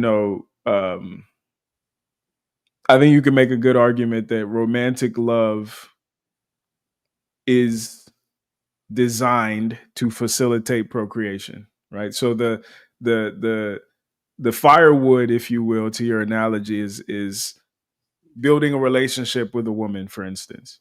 And then the heat is the home you build, the children you have, and the fulfillment that you find in that. I think as we advance as a species, our priorities change as well. And I think that part of the reason we see, for instance, I don't know if you've heard of the epidemic of African millennials disowning their parents, or even in the African American community, cookouts are down, family reunions are down. I think we're coming to terms with, or we're critically analyzing past versions of connection and realizing that it was vapid, realizing that we were around a lot of people, but we were still lonely.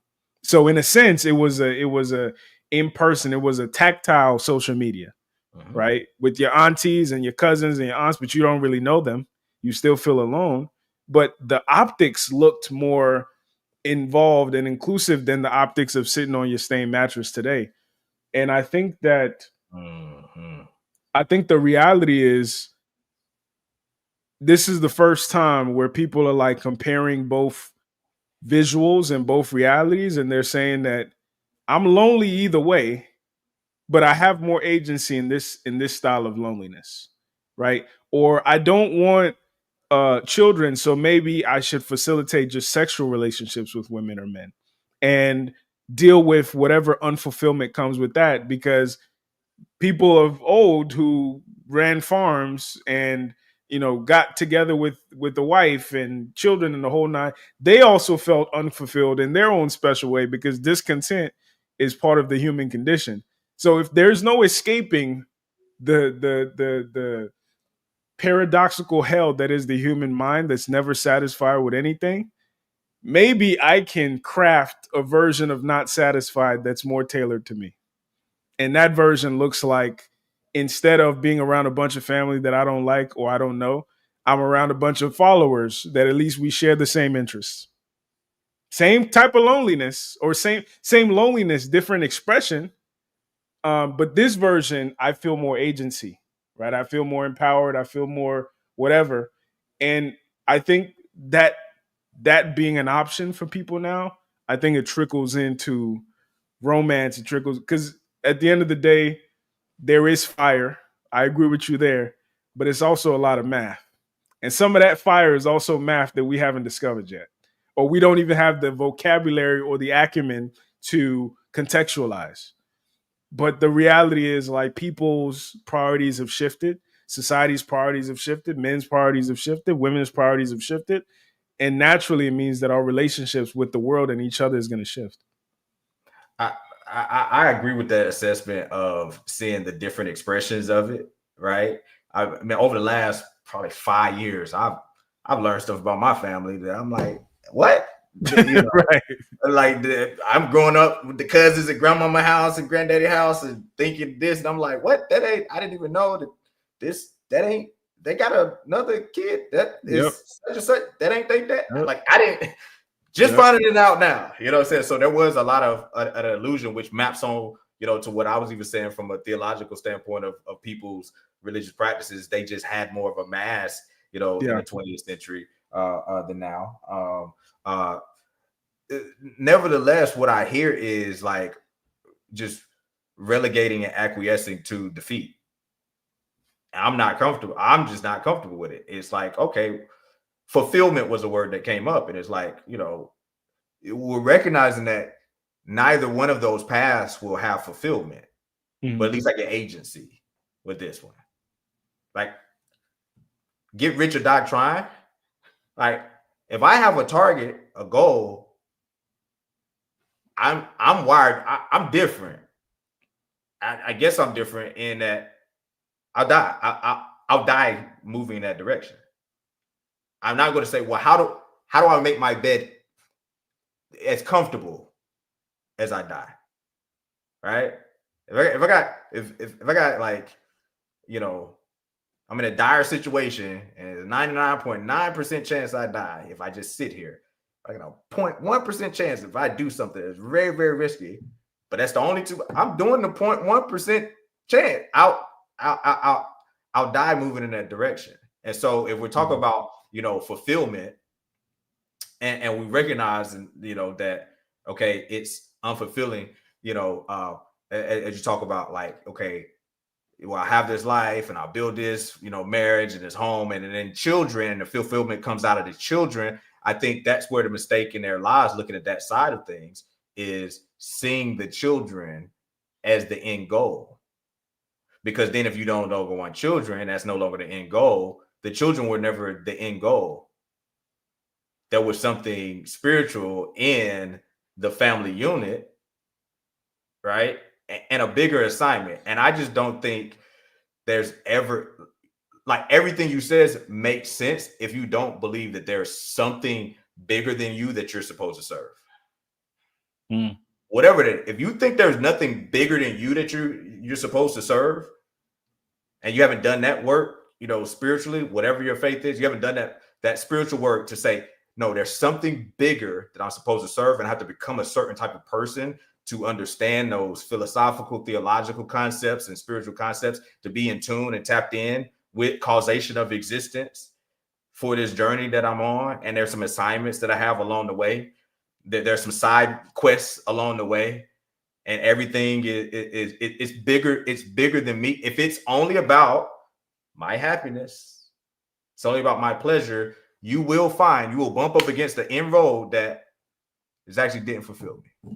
His marriage didn't fulfill me. These children actually didn't fulfill me. This promiscuous lifestyle did fulfill me. At least I had some agency. At least I was able to sedate, because here's what you're really doing. You're only sedating. At least I was able to sedate myself and distract myself from this lack of fulfillment inside. That's all you're doing along the journey. Mm. This is what Will Smith is talking about like, you know, at the heights and at the low. Like when you have nothing or when you have it all, he's like, I wish in that clip, I wish everybody could just have all of the money and the fame to realize like it ain't it. And so there is no, outside of there being something bigger than you that you're striving to become, to serve, and have assignments on, there's nothing bigger.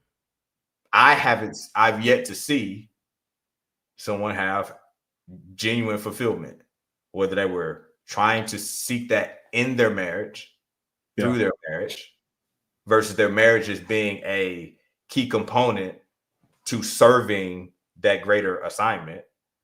They're trying to seek it through their children, that their children are, you know, their fulfillment, instead of their children and parenting being something that crafts something out of you. You can appreciate this as a father, man. Parenting crafts something. It crafts something as a man, right? After, right, you know. But that's not even a lifelong mission. Like, yeah, you're always your children's parent, but they're gonna leave and cleave. Like, you know, they're gonna go and start their own missions, their own side quests. They got their own thing. The dynamic changes, right? You always guidance for them and things of that nature. But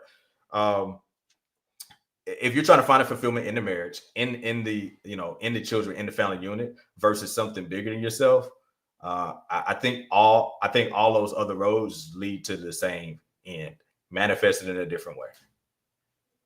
And so if we're having a conversation void of recognizing something bigger, and then using the frame and the logic and the math in that context of, okay, the ultimate destination, the goal of the GPS is here, right? If we're saying the goal is fulfillment, and we see that all other paths, all other roads, like every other like route that I put in doesn't lead to fulfillment. Because we can talk about lead to happiness. Happiness is fleeting, right?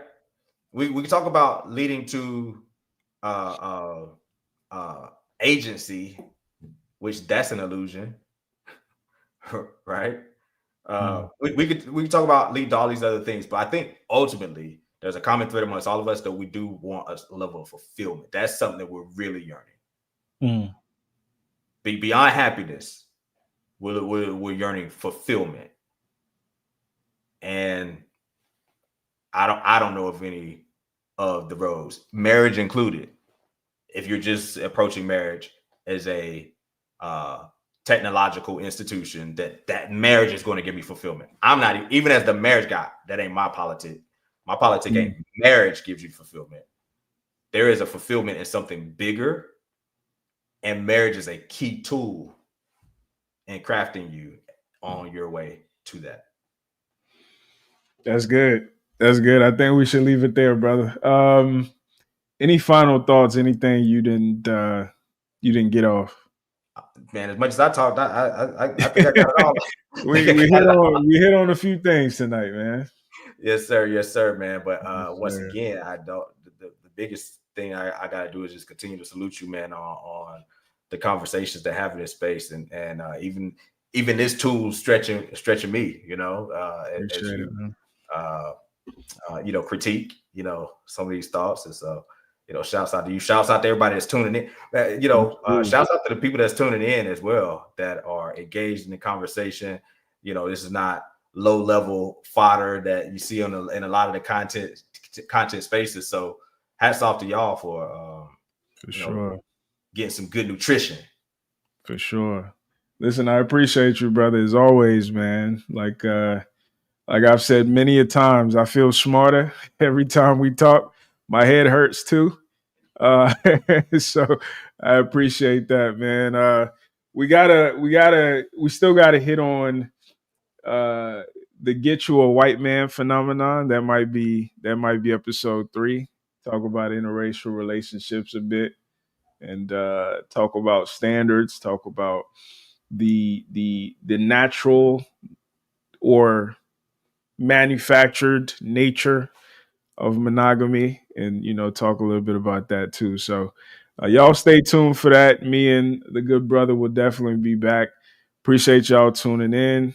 Thank you guys for always supporting, watching, hitting the like button, sharing, and the whole nine.